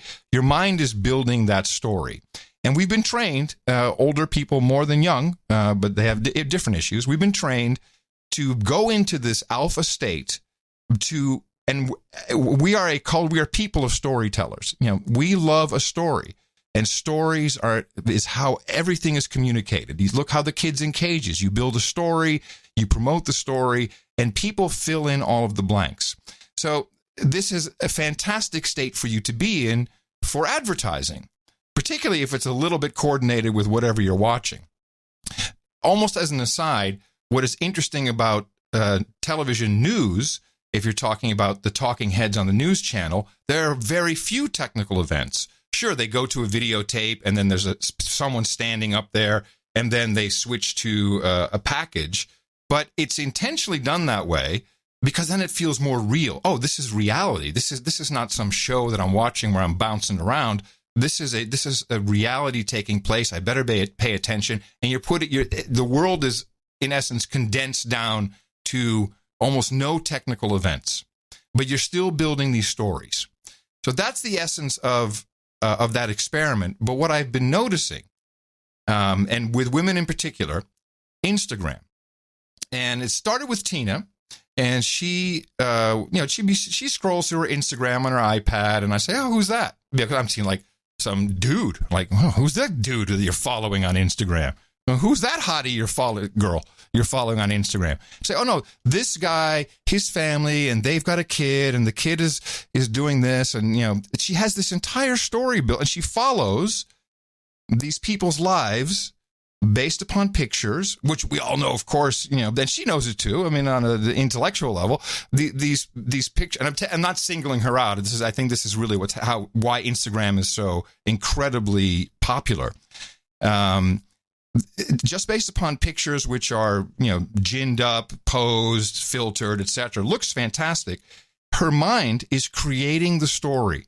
Now, the guy who has the kid, and it's great, and they just got a puppy and everything. I mean, he may be beating his wife behind the scenes. We don't know because, no, seriously, she's building a story.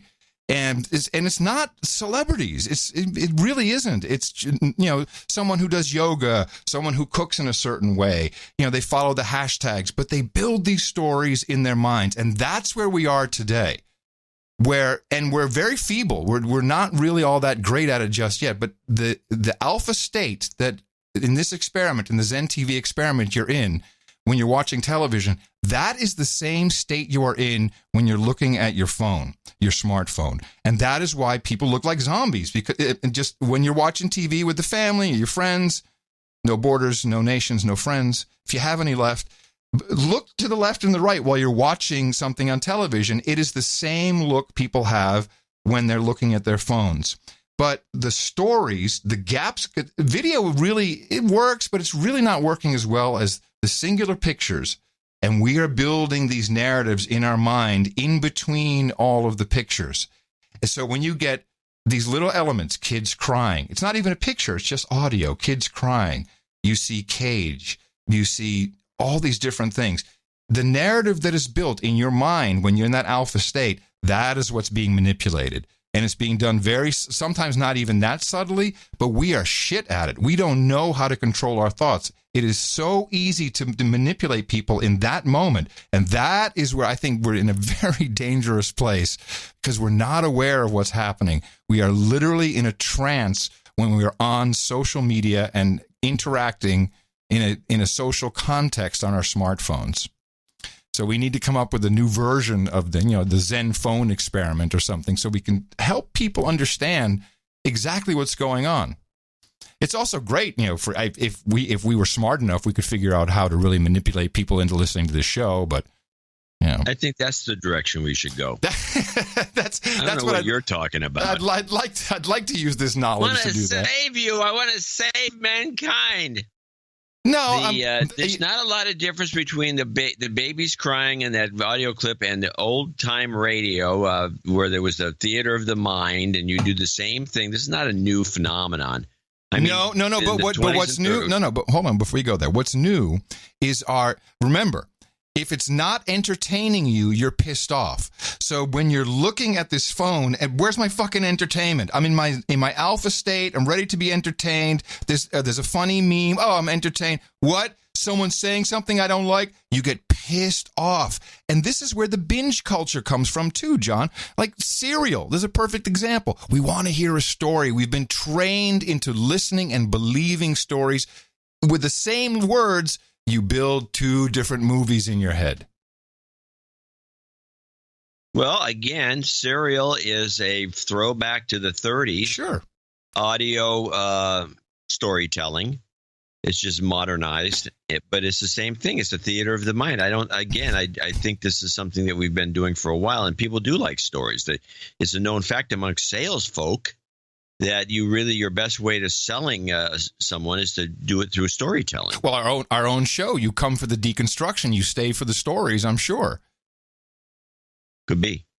And I'm only pointing this out for the mental health of our own producers. I'm not, trying to save the world. I'm not trying to save the world. No. Yes, but again, they do have these phones, they do watch television, and they do go into whatever state they go into. Alpha state. I personally don't get mad when I'm watching something that's not entertaining. I understand. The difference between the radio plays and television, which have been going on forever, is now the stories are rampant. There's many more stories, and people. This is why I still feel all these mergers. The content that people are creating for television, of course, there's always going to be a demand for that. But the real fun is people looking into these black mirrors, I'll just use it, and creating the story in their head. It's a modern phenomenon. It is different than anything we've seen before when it comes to just creating a story based upon images in serialized fashion, actually, I should say. And it's not celebrities. It's not going to come from Hollywood, I don't think. Long term. This is not tomorrow, but long term. I disagree. Okay. Because I think celebrities are designed for this, to maximize this, and to exploit it more than normal people. And I think the celebrities will always be. If you just look at the numbers on Instagram and you look at the followers for any borderline, I've seen celebrities. If something irks me, I'm on Twitter. I'm going through, I'm seeing somebody saying something, so I check them out. And I never heard of this person. I don't know what she or he does. Usually it's often a she.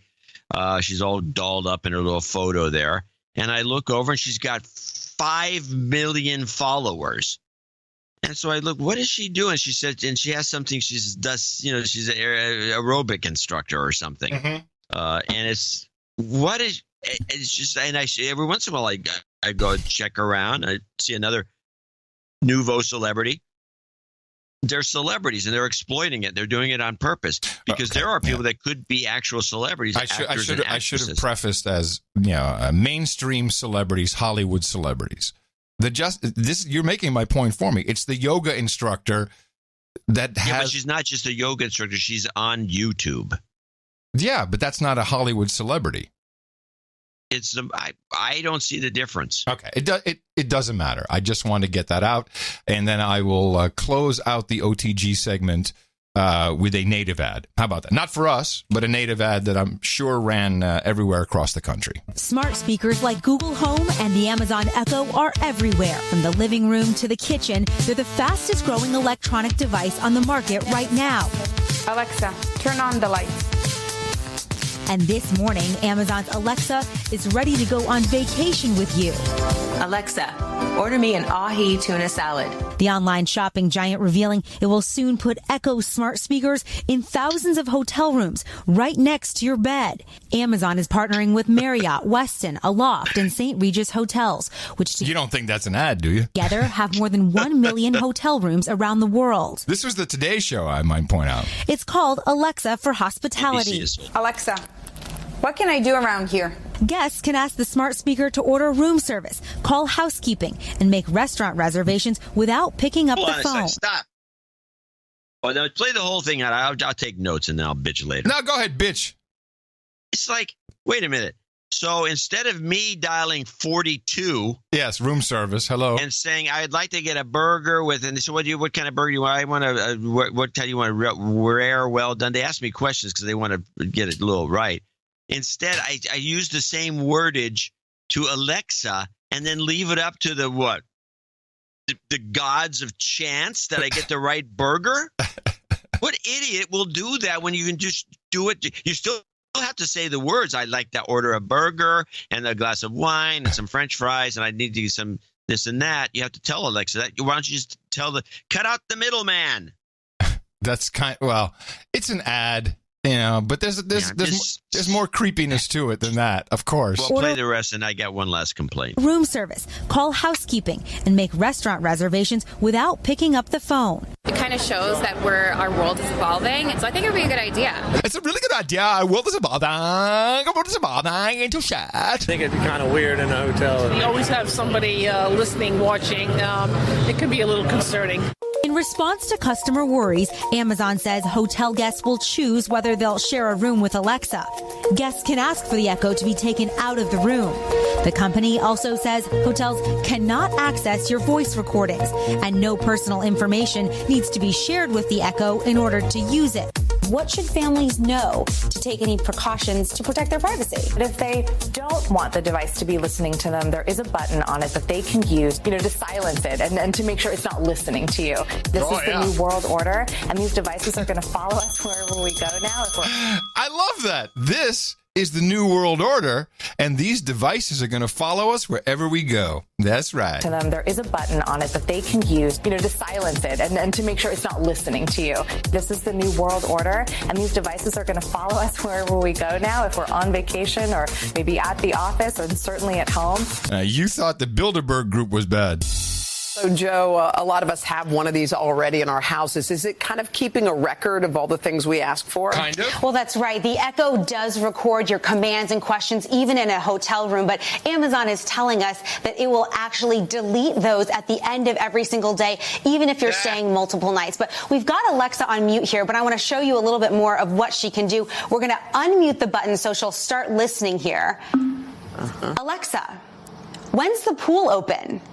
The swimming pool is open from 6 a.m. to 11 p.m. Whoa! All right, so there you have it. She can answer a whole bunch of different questions. And this is actually coming to a bunch of different Marriotts and other hotel chains later this year, guys. Can you order room service? Alexa, where's my room service? Yes, I can. Yes. Get us some fries. Some fries. This is great.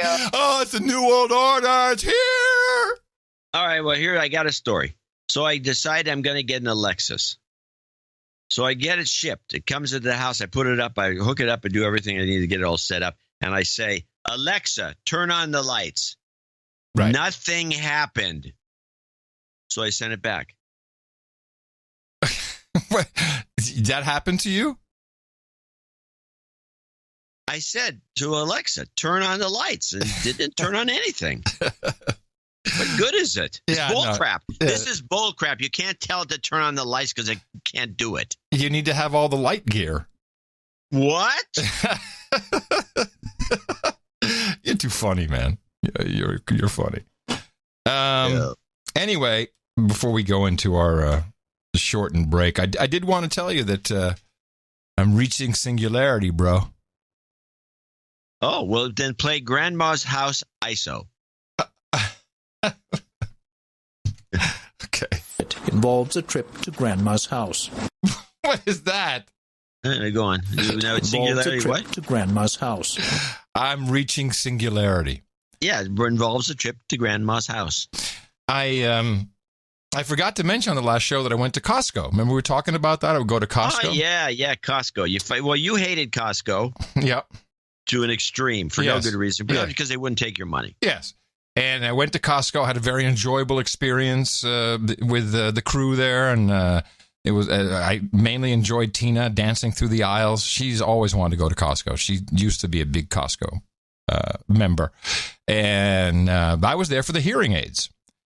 So I right, you need a hearing aid. Yeah. Well, I didn't know if I did, and I went to the everyone who emailed me. I got a couple of people saying you really need to have a professional audiologist look at your ears or check you out, which it's Costco provides that, obviously.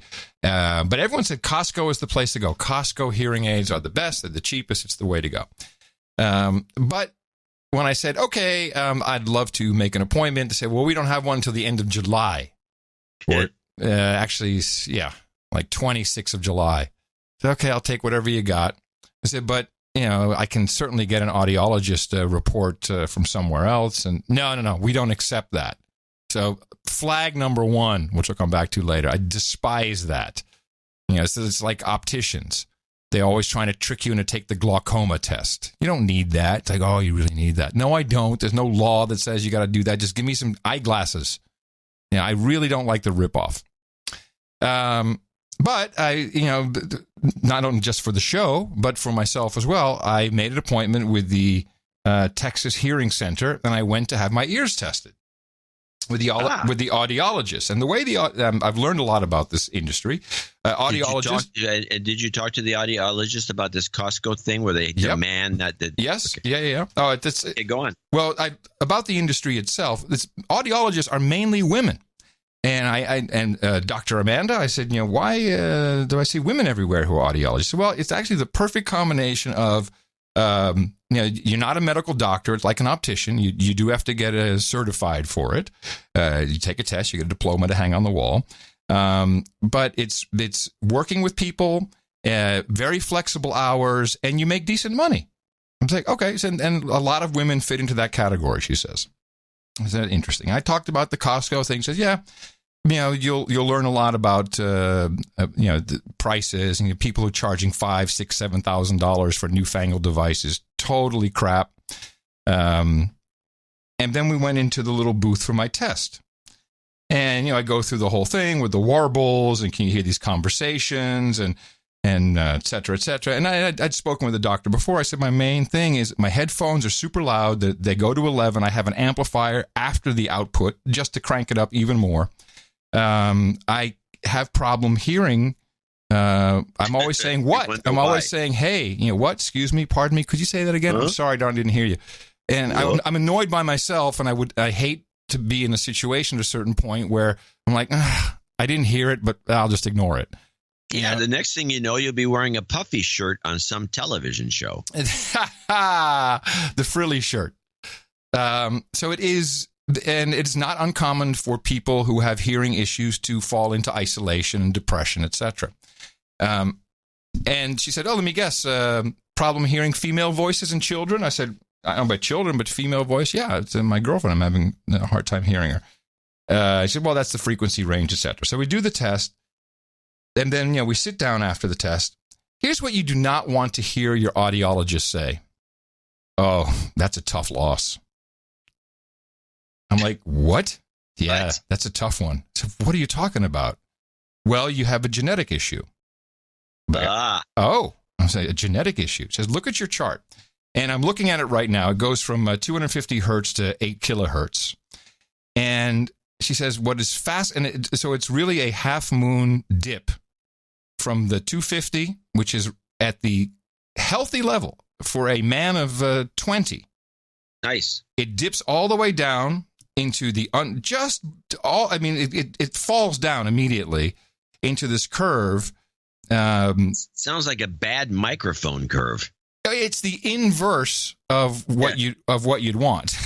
And actually, it's kind of how my EQ settings would be when I'm listening to the radio, where you have the highs up a little bit. Yeah, boost in the middle all the time. I'm always. It's probably what accounts for the good sound you create. Yes, yes, and yes. Also, the high end, 8 kilohertz, perfect, 20-year-old. She said, I don't know, because I explained. I said, look, when I was in the 80s, I started in radio, and I was working for the government station, and they had everyone's ears tested. That was part of the government regulation for on-air presenters. And they said to me, bro, you keep this up, then you're going to be deaf. You're going to have problems later on. And I said, and here I am, and this is why I'm in your office, and I fully expect that's what happened. She said, no. They said, it's very interesting. There's something in your genetic disposition that has protected the areas where most people run into trouble, the lows and the highs. Said, you have exactly the opposite, where the lows and the highs are fine, but your mids, everything from, right after 300 hertz, boom, it goes down. It's 1500 hertz is flatlines. Then 2000 is a little up, a little dip, right in the middle of the spectrum. And then 3K, it's flatlined again, and then it starts to go up to the 8,000 hertz, and that's where it's perfect. He said, and what's happened now is, in general, people's hearing goes down with age, and the stuff that was already, because you would expect, you normally have kind of a flattish line, all these frequencies register. But because they were already so low to begin with, now they have dipped below where you can hear things properly. It says you're basically hearing lows and highs, and you're losing the rest of the spectrum. And the reason why you have your headphones cranked so loud is because you then get those lows, those mids, they hit a level where you're registering them again. And what I enjoyed so much about this is an audiologist is someone who understands sound. I can talk to you about this. This is great. She says, but this is tough loss because hearing aids are not made for this particular issue. We're going to have to customize. And but now this is no.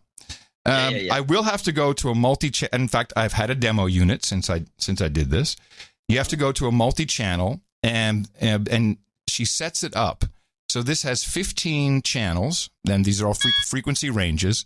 Not only can you boost or decrease each individual channel, you can also set the compression on each frequency. Compression, my middle name, Adam C. Curry. The C stands for compression.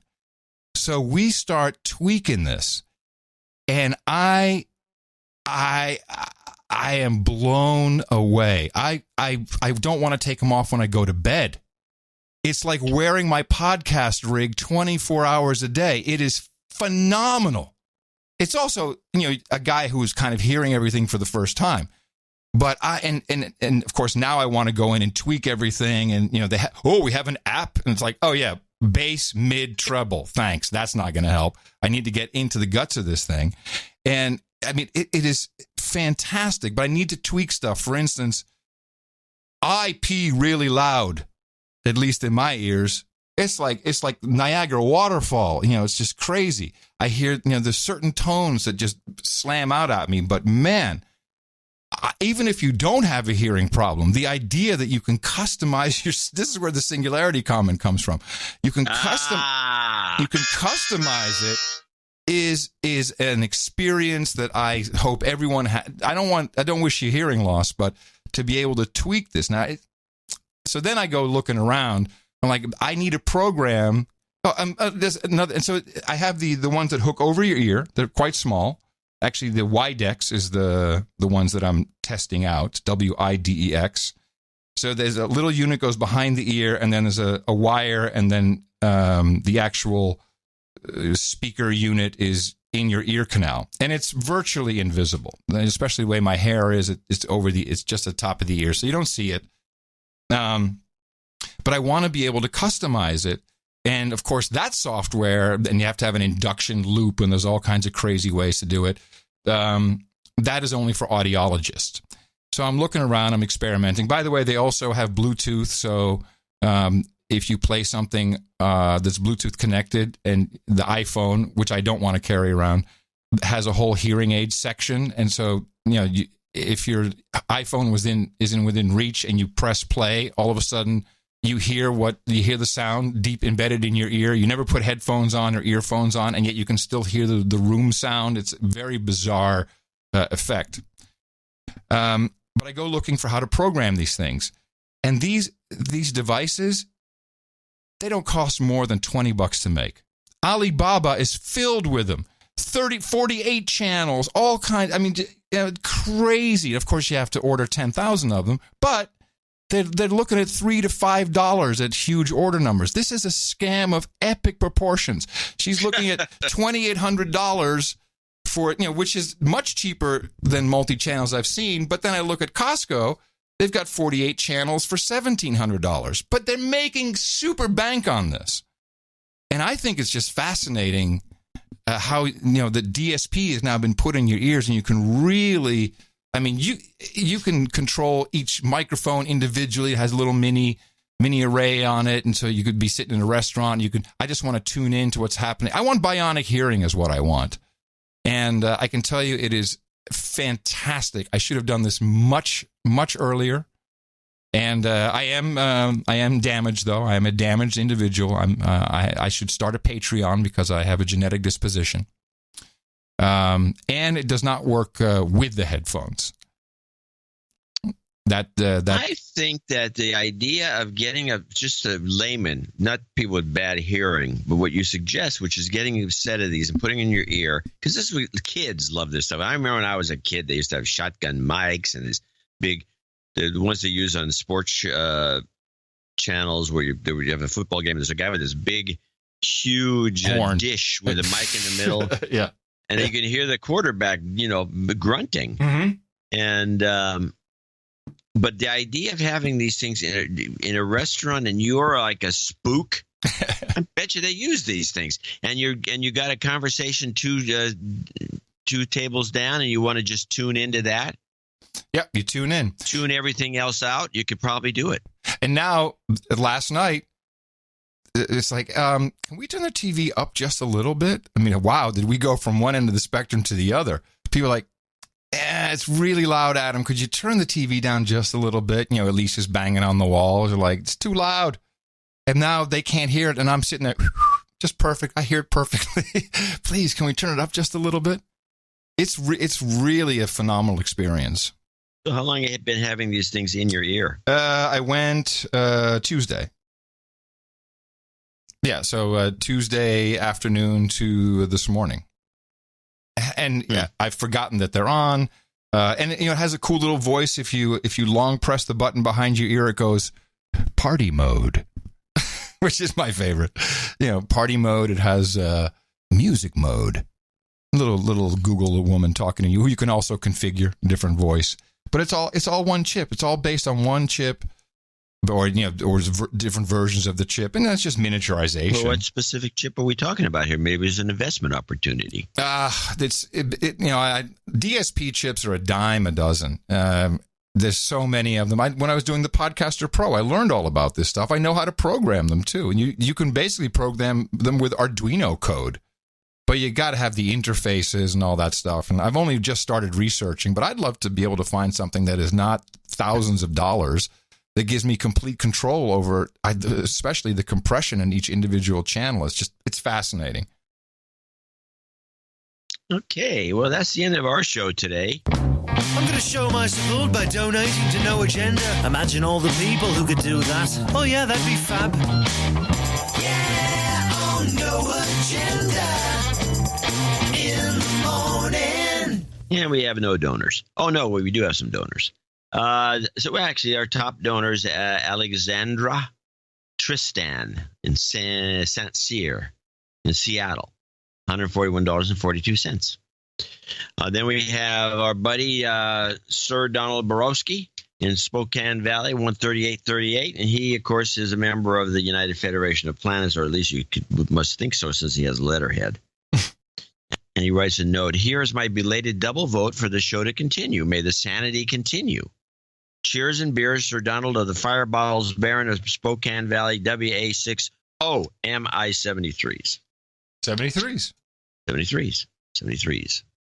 73s.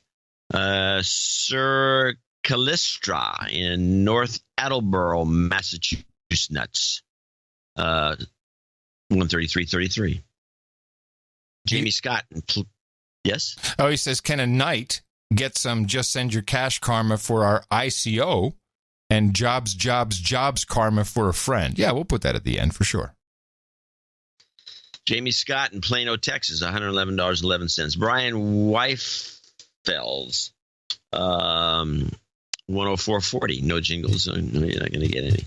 Julie Gregory in Albany, New York, $99.99. She sent a note in. Yeah, it's right here, as you can tell. Let me get the glasses I dropped on the floor. All right. She sent a card, I believe. Yes, I give money. I have a request. Years ago, you aired a very funny Vocal Fry jingle. Please play it for me. Also, she needs a dedouching. Dedouching? Hey, dedouching. You've been dedouched. A very nice card. But I don't remember that. Let me see. Vocal Fry. I don't remember a jingle. Oh, well, yes, maybe it was this one. In the morning, this is Sir Jeff Smith saying, say no to Vocal Fry. The more you know, in the morning. And there's another one? In the morning. This is Sir Jeff Smith. Okay, that's without the music. And we have the podcast warning. We got a lot of different things. Yeah, try this. The following podcast may cause vocal fry. Listener discretion is advised. I've never heard that one. We do. Have to go change. We have the best producers. I don't remember that one. Vocal fry.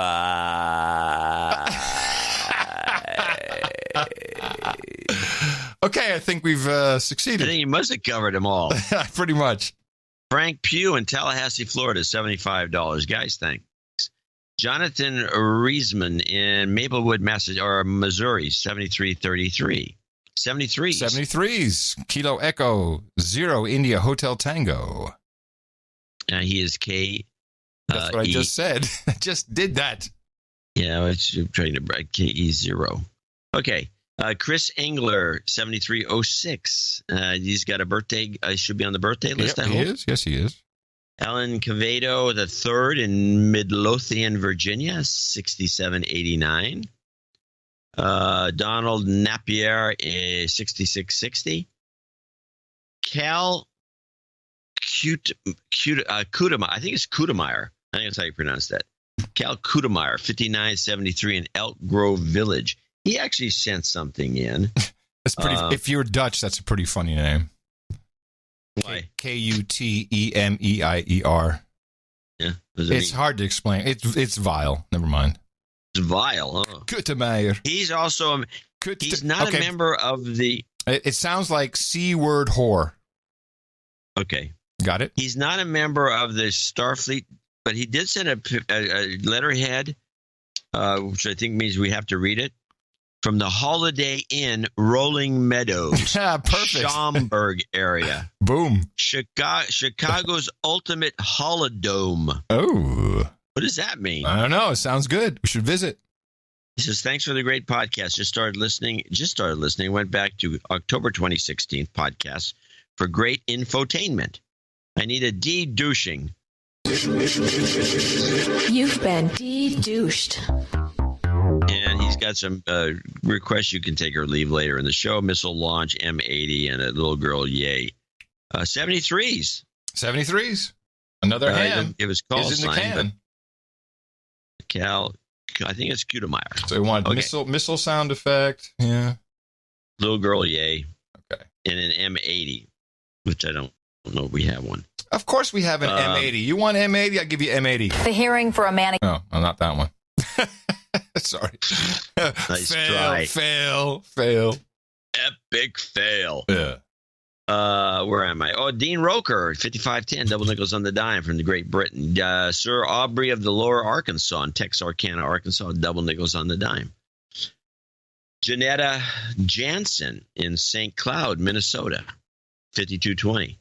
Chris Sundberg in Mercer Island, Washington. You got there's a nighting coming up. I hope it's on the, He is on the night list. Mm-hmm.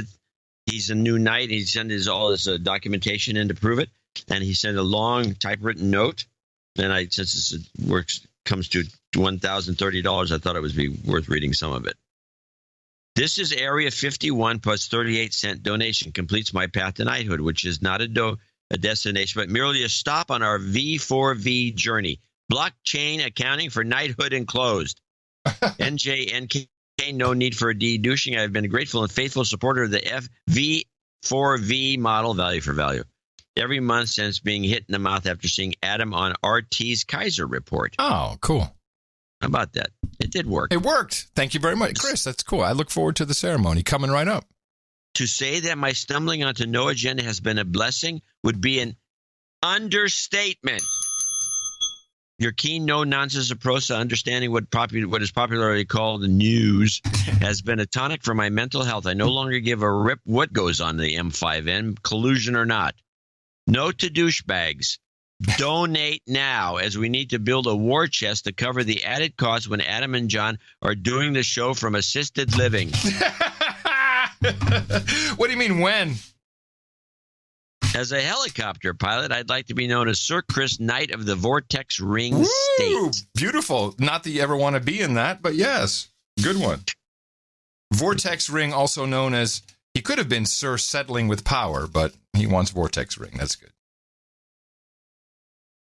So that's Chris. Sir Eric VM, the Baronet of the Valley in Van Nuys, California, came in with a 5038. And he says his dad was cool. He didn't get to wish him a happy Father's Day. Sir D.H. Slammer, 5038. Donald Ripple. We have Dame Bang Bang on the list, I hope.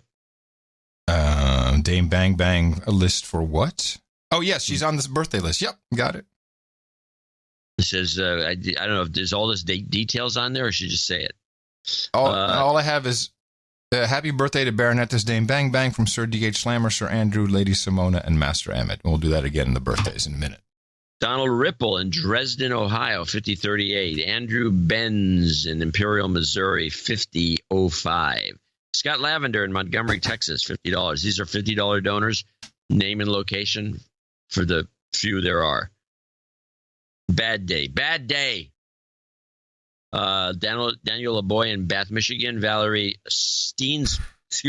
Steensland. Ryan Cruz. Alexander Diamond in Abbotsford, BC.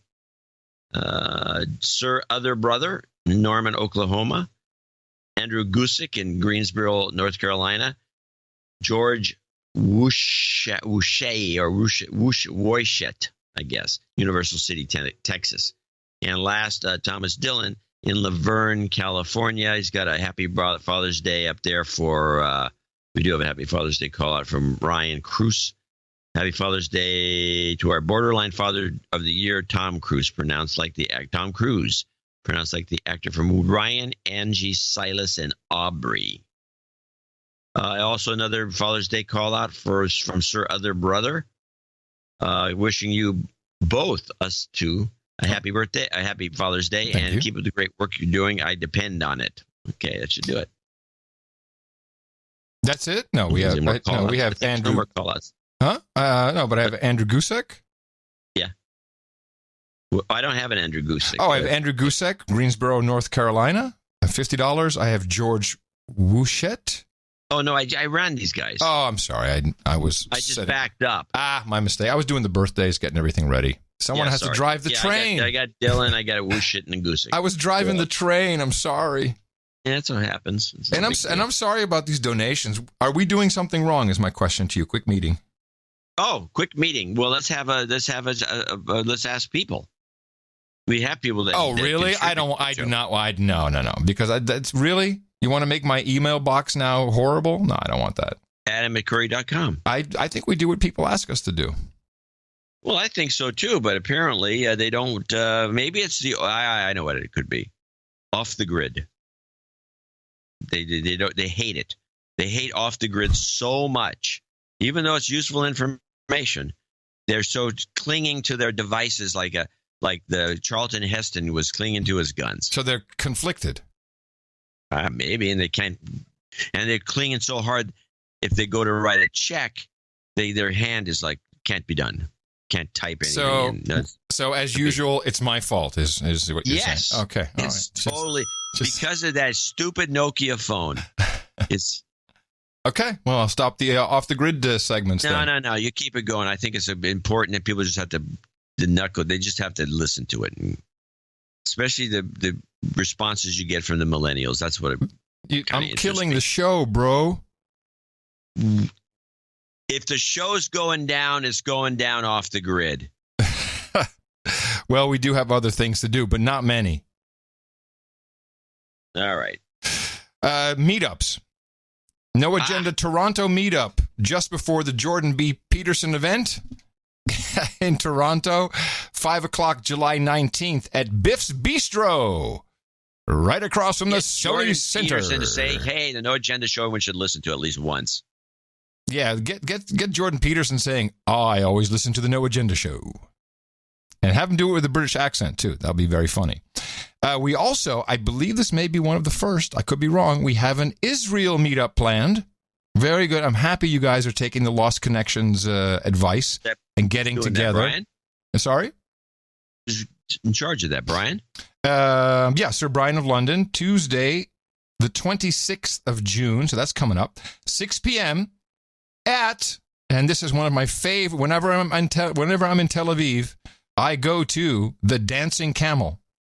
The Dancing Camel? I thought it was at Mossad headquarters. It's a strip club. I don't know. The Dancing Camel in Tel Aviv, Tuesday, June 26, 6 p.m. Free speech event. And he says he will be talking, Sir Brian will be talking about Tommy Robinson. But he says it'll be worth a No Agenda. Oh, I guess he's already there talking about Tommy Robinson, and he wants people to come to. He's promoting his event. Now I get it. Well, meetup is good if he can do that too. Well, no, fine. Yeah, but he's promoting his free speech event. That's okay. It's Tommy Robinson. We don't cover it much on the show because it's been blacked out. Yeah, well, and there's something very fishy about it. Yeah, there's a lot of fishiness. But actually, Sir Brian of London does regular YouTube updates about Tommy Robinson. He's got a lot of inside scoops. It's very interesting. You can follow. I would defer to the Knight from Israel, the Knight from Tel Aviv for that.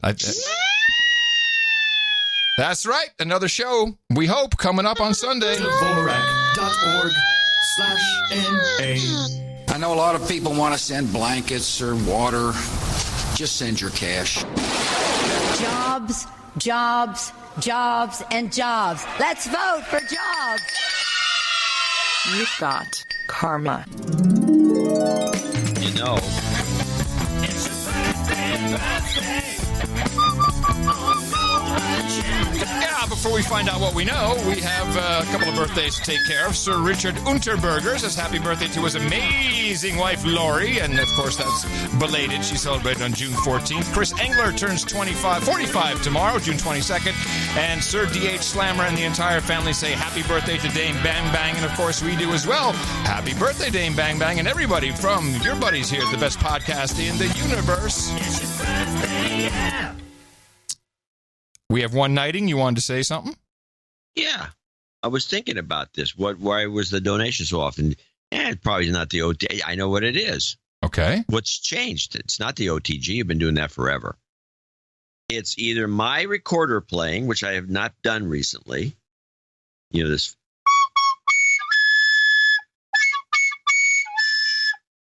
Or, that's the no agenda theme. No agenda. Mm-hmm. Or just a number of sound effects and noises that we make during the show. It's not as much. We don't hear the in the morning as often as we once did. Oh, that's an interesting point. Maybe we do need to do more. In the morning, Now, play some recorder. Okay, let me hook up. This'll fix it. This'll fix it. Here we go. In the morning, por la mañana, c'est Shangwu. Le matin, I'm Morgan. Okay. Well, that's a good test. Just like a blues hit. Oh yeah. We'll see how that does in the donations for Sunday. Genius again. You're gonna go way up. The brilliance and musical stylings of John C. Dvorak. Yes, the troll room says some of them are saying they are uncontrollably donating at the moment. It is paying off in spades. All right, grab your blade, man. We got to get Chris taken care of here. I got it. Very good. Come on, Chris. Chris Sundberg, step on up. You, sir, have made it. You've made it to the round table of the No Agenda Knights and Dames. Happy to have another whirlybird guy here in the house, and I'm very proud to pronouncate you, Sir Chris, Knight of the Vortex Ring State. May you never be in the Vortex Ring State. But welcome to the round table for you, my friend. We have Hookers and Blow. We got Rank Boys, Chardonnay, Parliaments and Pale Ale, Waifus and Waffles, Steel Reserve and Black Miles. We got Pog and Poi, Dame Elise Limoncello and Salmon, Breast Milk and Pablum, Beer and Blunts. We got Redheads and Rye, Geishas and Sake, Bong Hits and Bourbon, Sparkling Siren Escorts, Ginger Ale and Gerbils. Oh, yes. And mutton and mead, especially for Rotary friends. Go to noagendanation.com/rings. Eric the Shield will hook you up for sure. And thank you very much for your courage in supporting us in our value for value model, Tailwinds.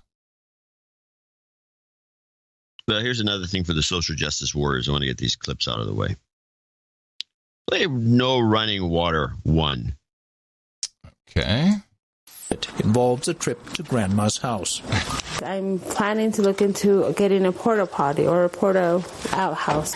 As for the shower and the bath, I can't really do anything unless I have a main water line, until I have a septic service and all of that. But like I said, I can't get that.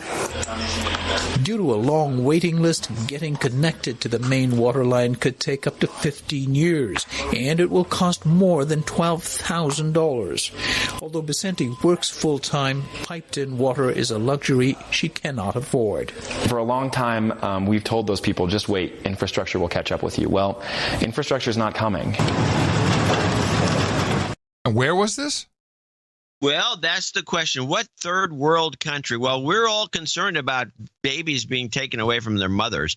What third world country is this taking place in? Oh, that's easy. New Jersey. Well, play the rest of it. George McGraw founded a group called Dig Deep that used to work on water projects in Africa, but is now directing its efforts to help some of the 2 million people in this country, like the Vicente family, who lack access to clean water and sanitation. But when the backhoe is active, everyone needs to have a hard hat on. That includes 18,000 homes in the Navajo Nation. Wells are not an option for most homeowners. They're deep, expensive, and there's no guarantee of clean water. Wow, yeah. Wasn't quite New Jersey, but yeah, who cares? Yeah. Who cares? We don't care about that. There's no votes there. Yeah, there's no votes. There already vote Democrat. There's no votes. Yeah, there's nothing extra. No bennies. Oh, who gives a crap?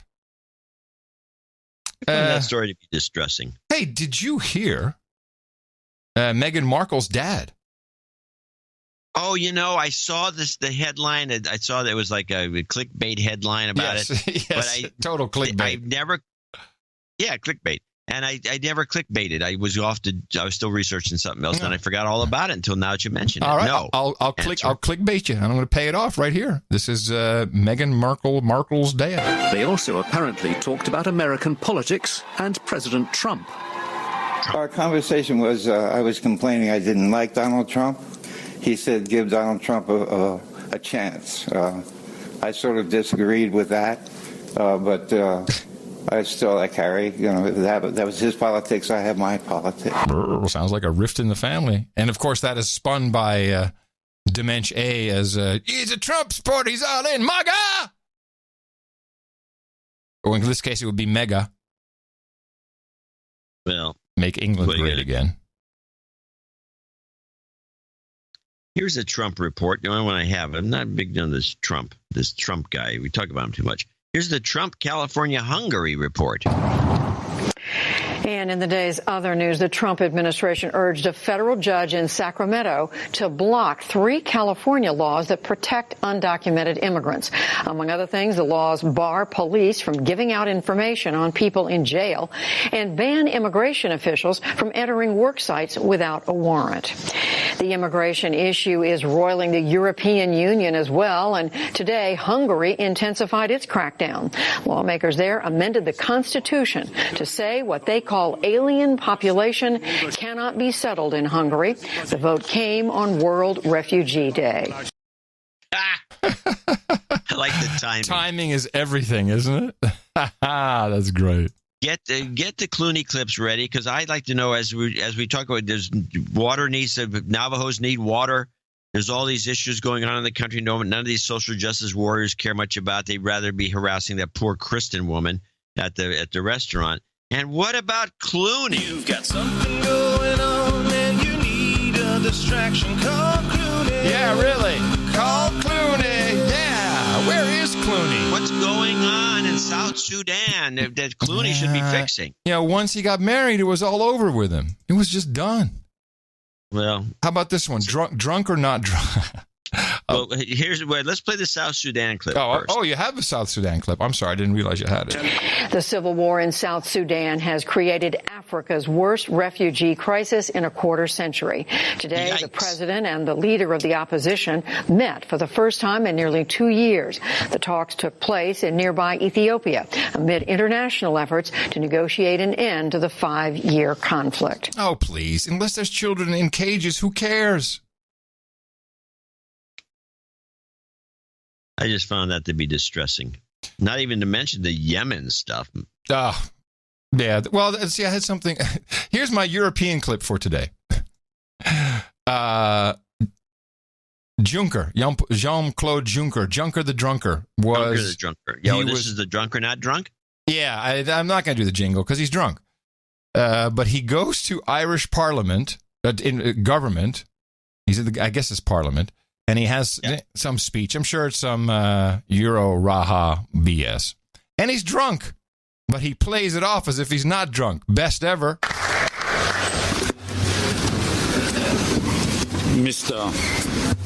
Mr. Speaker. You see, he kind of wobbled onto the stage. He had to get up on the podium. And so he's like kind of wobbling a little bit because he's drunk. Always drunk. Mr. Speaker, Taoiseach, other members, I have some difficulties to walk. I'm not drunk. I have a sciatica. I would prefer to be drunk.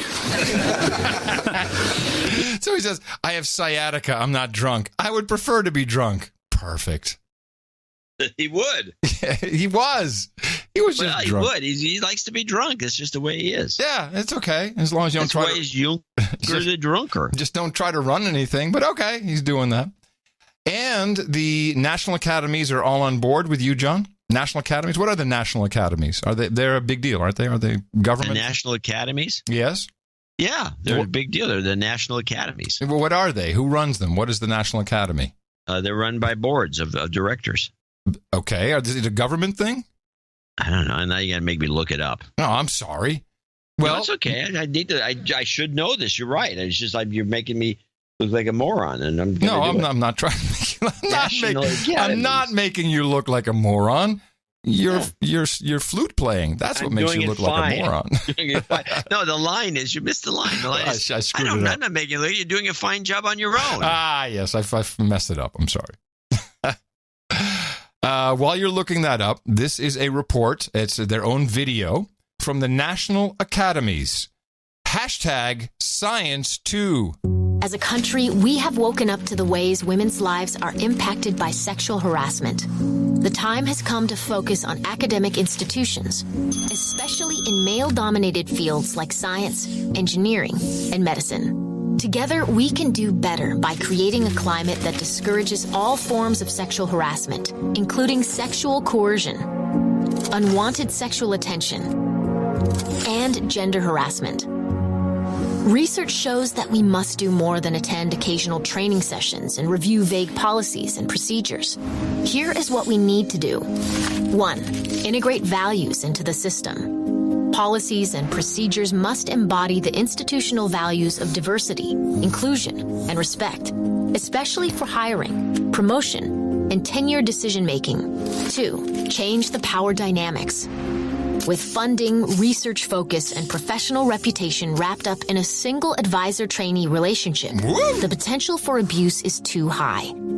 Institutions need to diffuse these dependencies by encouraging advisor networks and provide independent funding so students and trainees have options. 3. Support targets of sexual harassment.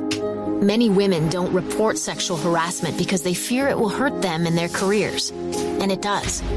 Institutions must do more to support targets by providing alternative ways to access support services, record information about an incident, and report an incident without fear of retaliation. 4. Improve transparency and accountability. While still respecting people's privacy, institutions need to make their communities aware of the consequences sexual harassers will face and demonstrate that the institution investigates incidents and holds people accountable. Now is the time for institutions to take action. We can prevent sexual harassment. There you go. National academies, and the National Academy of Science in particular was the first one, was established in 1863 by an act of Congress signed by President Lincoln as a private, non-governmental institution to advise the nation on issues related to science and technology.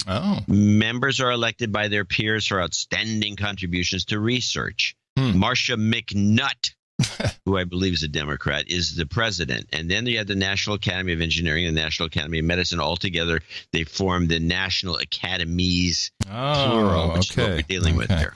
Well, they this have NGO, this government-approved NGO. Looks like a propaganda operation. Well, this is the going after science and academics. They're going after them. Well, going after the men. Yeah, they're going after the men. What do you mean they're going after men? them? Yeah. I said war on men. War on men. I love it. It was science, engineering, and medicine. I thought it was going to be STEM, science, engineering. It's STEM. That's not a good one. How about science, engineering, medicine, electronics, and networking? That would be a better acronym. But who am I? I have 2 more clips. You got anything you want to get out of the way? Well, let's see what we got. I got a lot of clips left. Well, also, I should mention 2 things. One, the European Parliament has approved to go to vote on the copyright bill. So that's moving forward, where everything has to be pre-filtered. You can't use anything that, there's a link tax for news organizations. And these that's people, a good one. These people are so dumb. They are out of control. It's completely unenforceable and stupid. And it's just dumb. And it looks like Hag struck again. The Hillary assassination group. Who would they kill? FBI agent David Rayner. In a apparent murder-suicide, my favorite. Upon arrival, police found David Rayner with multiple stab wounds and an apparent self-inflicted gunshot wound. Donna Fisher was found with apparent stab wounds. Both were pronounced dead at the scene. That is an obvious murder-suicide. What he got to do with Clinton? Oh, because you didn't let me finish to it. He was expected to testify about Hillary Clinton's dealings in the Obama administration, helping to cover up the Fast and Furious scandal. Oh. So just before he testifies, now I don't have 100% verifiable proof. People like to write that. Well, sure. Guy in Haiti about to testify about the children being abused by the Clintons. Died. Say suicide. So I don't know, but regardless, an FBI agent in that type of violent murder-suicide is noteworthy, and we haven't seen much about it. No, of course not. If anything. Mandalay Bay, the hotel where Stephen Paddock was the shooter, the Vegas massacre. Water main burst sent thousands of gallons of water rushing through the ceiling into the lobby. Yeah. Sounds a good way to cover up some evidence if something was going, if there was anything that needed covering up. Yeah, that would do it. Definitely an issue. And I had a question. I don't really have World Cup fever because there's just too much stuff going on. And World Cup fever. Is the UK still in? I think they are. I think they won some match they weren't expected to win. I'm looking at the troll room if they're still in, because from a geopolitical standpoint, it would be very interesting to have a Brexit final. Ooh. Right? Yes. So we could have you're onto something. The UK. Now, I was thinking initially UK-Russia, but that's just ridiculous. No, that's not Brexit. No, it's not. It's not. But that's when Russians will get kicked out. It'll be. Germany's not eliminated yet, so it could be UK, Germany, UK, France. I mean, England, Germany. Are you kidding me? That I would have the fever for that. That would be the quintessential Brexit match. Yeah, and you know who'd win? Yeah, Germany, of course. Of course, of course. We know how that. Well, their Mannschaft are not to be, are forced to be reckoned with, but still, that would be beautiful. I would, if I was programming this thing, and someone is. I would go with that route. Okay, well, I got one more clip that I can play. Okay. I got a couple clips, but it can be moved. Okay. But I do want to play this one.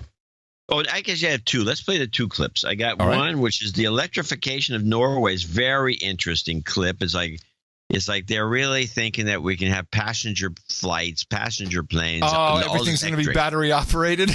Yeah. Fantastic. A new battery-powered plane has taken to the skies over Norway. Oh, do they report in this one the battery-powered plane that just crashed and killed its two occupants? No. Oh, gee. Of course not. As part of the nation's bid to tackle climate change and air pollution, our environment analyst Roger Harabin has been to Norway to find out more. Flying, the worst thing you're likely to do for the climate, all those CO2 emissions. Is this an answer in Norway? The pollution-free plane, powered by batteries. Getting into this thing is a feat of human origami. She's tiny, but bigger electric planes are coming as technology improves. They're quiet, with no exhaust. Norway aims to have all its short-haul flights battery-powered by 2040. Norway's boats are going electric too as part of the battle against climate change. This battery-powered boat is faster than a normal ferry, with two big advantages. No exhaust, no noise. The batteries are hidden below decks. In future, all Norway's ferries will look like this. Norway's also subsidizing electric cars. It's cheaper to buy, to run and to maintain, and it's good for the environment. No conventional cars will be sold in the country after 2025. That's way sooner than the 2040 date proposed by countries like France and the UK. So are Norwegians environmental saints? No, they're not. In winter, they fly long haul for the sun, and they're rich from oil and gas. But the lead Norway's setting on electric transport is creating a real buzz. Roger Harabin, BBC News, Oslo. I don't know if it was really that interesting. And Well, a couple of things. Yeah. Well, it probably was better to watch it. Couple of things. This woman, she just bought the electric car. She says they're cheaper to buy, to run, and to maintain. But just the couple of sentences before that said that they were subsidized by the government. Well, yeah, they're yes. cheaper to buy if you're getting them for free. Yeah. The whole thing is a scam. Yeah. Okay, well, this is interesting. This is the drinking and cancer clip, and then I'm done. News tonight about alcohol and cancer. A new study shows that the risk of cancer is actually lowest in light drinkers, people who consume between 1 and 5 drinks per week. The risk is actually lower than those who rarely or never drink at all. Oh, man. Now what? My ears are shot. My eyes are shot. I'm going to get cancer. You drink? Barely. Yeah, well, barely. You don't have a collection of stuff to drink. That's the problem. I don't have. No, it's true. Whenever I collect stuff, then I drink it all. All right, you can choose. I have a kind of funny Obama clip or a Tucker Carlson being a douchebag while someone is saying interesting clip. Let's go with Obama. Okay. This is from Discovery. It's a podcast, which is always our favorite. And who owns Discovery? I remember a while back they were buying up a lot of stuff. They bought a private company. It's a traded stock. So it's not. It's a public company.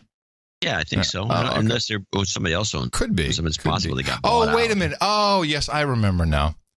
Yeah, Discovery. They have a big. They do a lot of reports and stuff for the government. It's not pertinent to this clip, but they have a podcast. I think they bought a podcast company. Didn't they buy what's his face's podcast company? I have no idea. Yeah, Discovery or someone bought it. This is the podcast Discover Science. And there was an interesting experiment that was done. And for this to be Discovery was what made it that much funnier to me. With sheep and President Obama. Just a couple of months ago, results were announced from a facial recognition study involving Barack Obama. Good evening, everybody. And some sheep.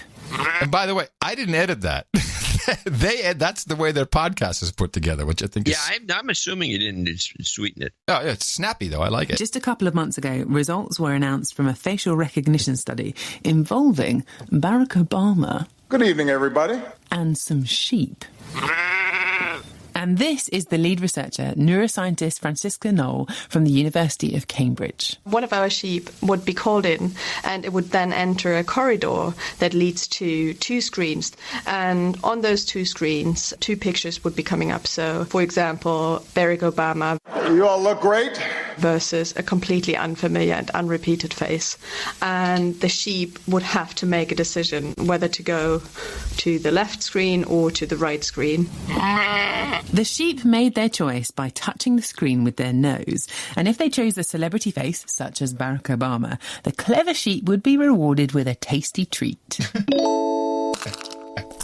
Yes, we can. At the time where we were designing the study, Obama was always in the news, and we really liked him, and we really hoped that our sheep would be clever enough to pick him.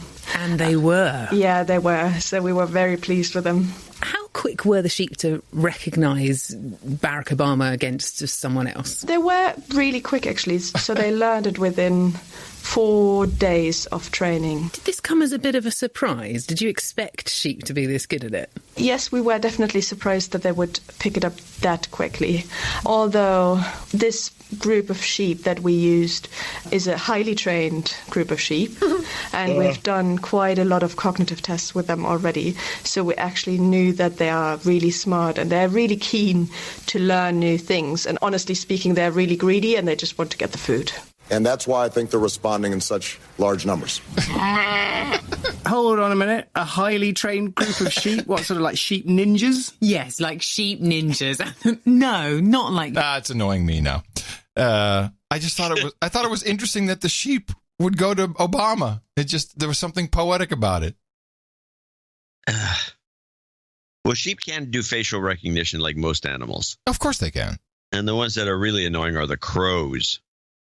You get a crows are smart animals. They're very smart. You get on the bad side of a crow, you know, like a crow you don't like in the backyard, or some crow that's hanging around, and they tell all their buddies, and then the next thing you know, all the crows hate you. For Sunday's show, I'm going to move it once again. We do have the edutainment feedback, more of the Google taking over schools. And there's a lot of stuff left over from today. And who knows what will happen. It's a crazy time. Yep. Just make sure that if you're in alpha state, try to be aware of what you're doing. Play the jingle. Donate to No Agenda. John, hold on a second. What?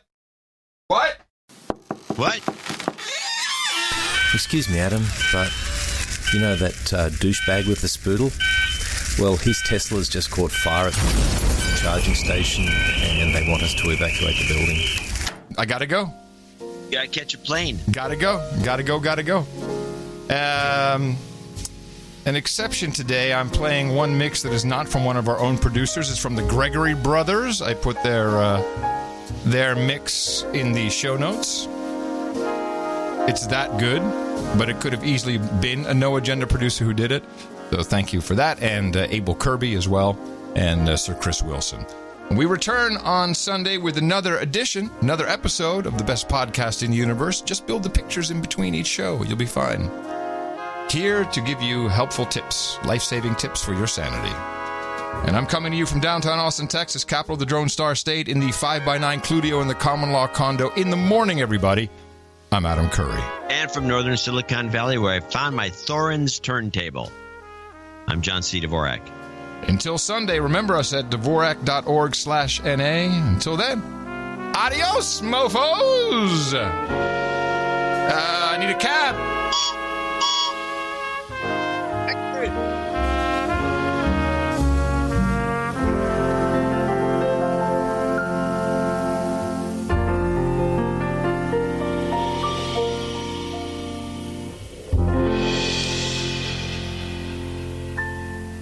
This scourge of these bikes and these scooters, particularly in Austin. Bicycle, bicycle, bicycle. They just dump it into a city. Just dump it. Bicycle, bicycle, bicycle. I want to dump my bicycle. I want to dump my bike. I want to dump my bicycle. I want to dump it where I like. Not enough of them are getting hit on the road, which is what really needs to happen. We need some people dying before we can get rid of this plague. It's just this plague.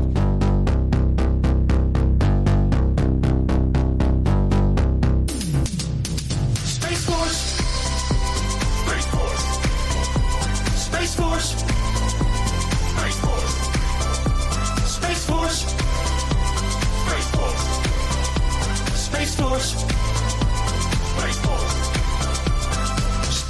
Space is a war-fighting domain, just like the land, the air, and sea.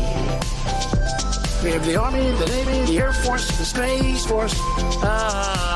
My new national strategy could be Space Force, Space Force, Space Force, Space Force, Space Force, Space Force, Space Force, Space Force. We're doing a tremendous amount of work in space. I said maybe we need a new force. We'll call it the Space Force. And I was not really serious. And then I said, what a great idea. Tremendous. Space Force, Space Force, Space Force, Space Force, Space Force, Space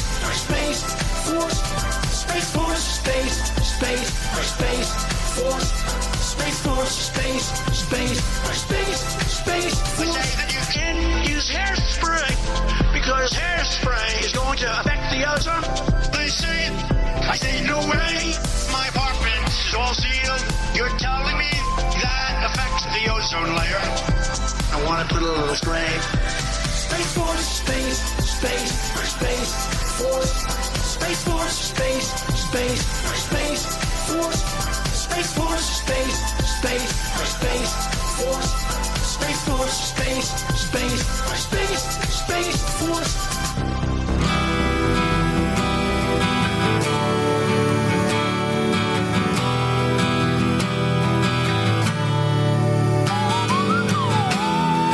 Shells in white cheddar, spirals in cream. Oh, macaroni, you taste like a dream. He who's not sober will add cheese to sauce. Stir macaroni, stir. Whatever the cost, I love you. Oh, I love you. Oh, how I love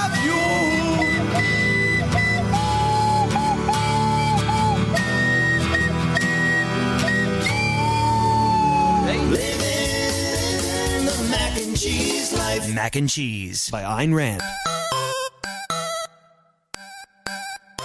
The best podcast in the universe. Adios, mofo. Dvorak.org/NA. Space Force.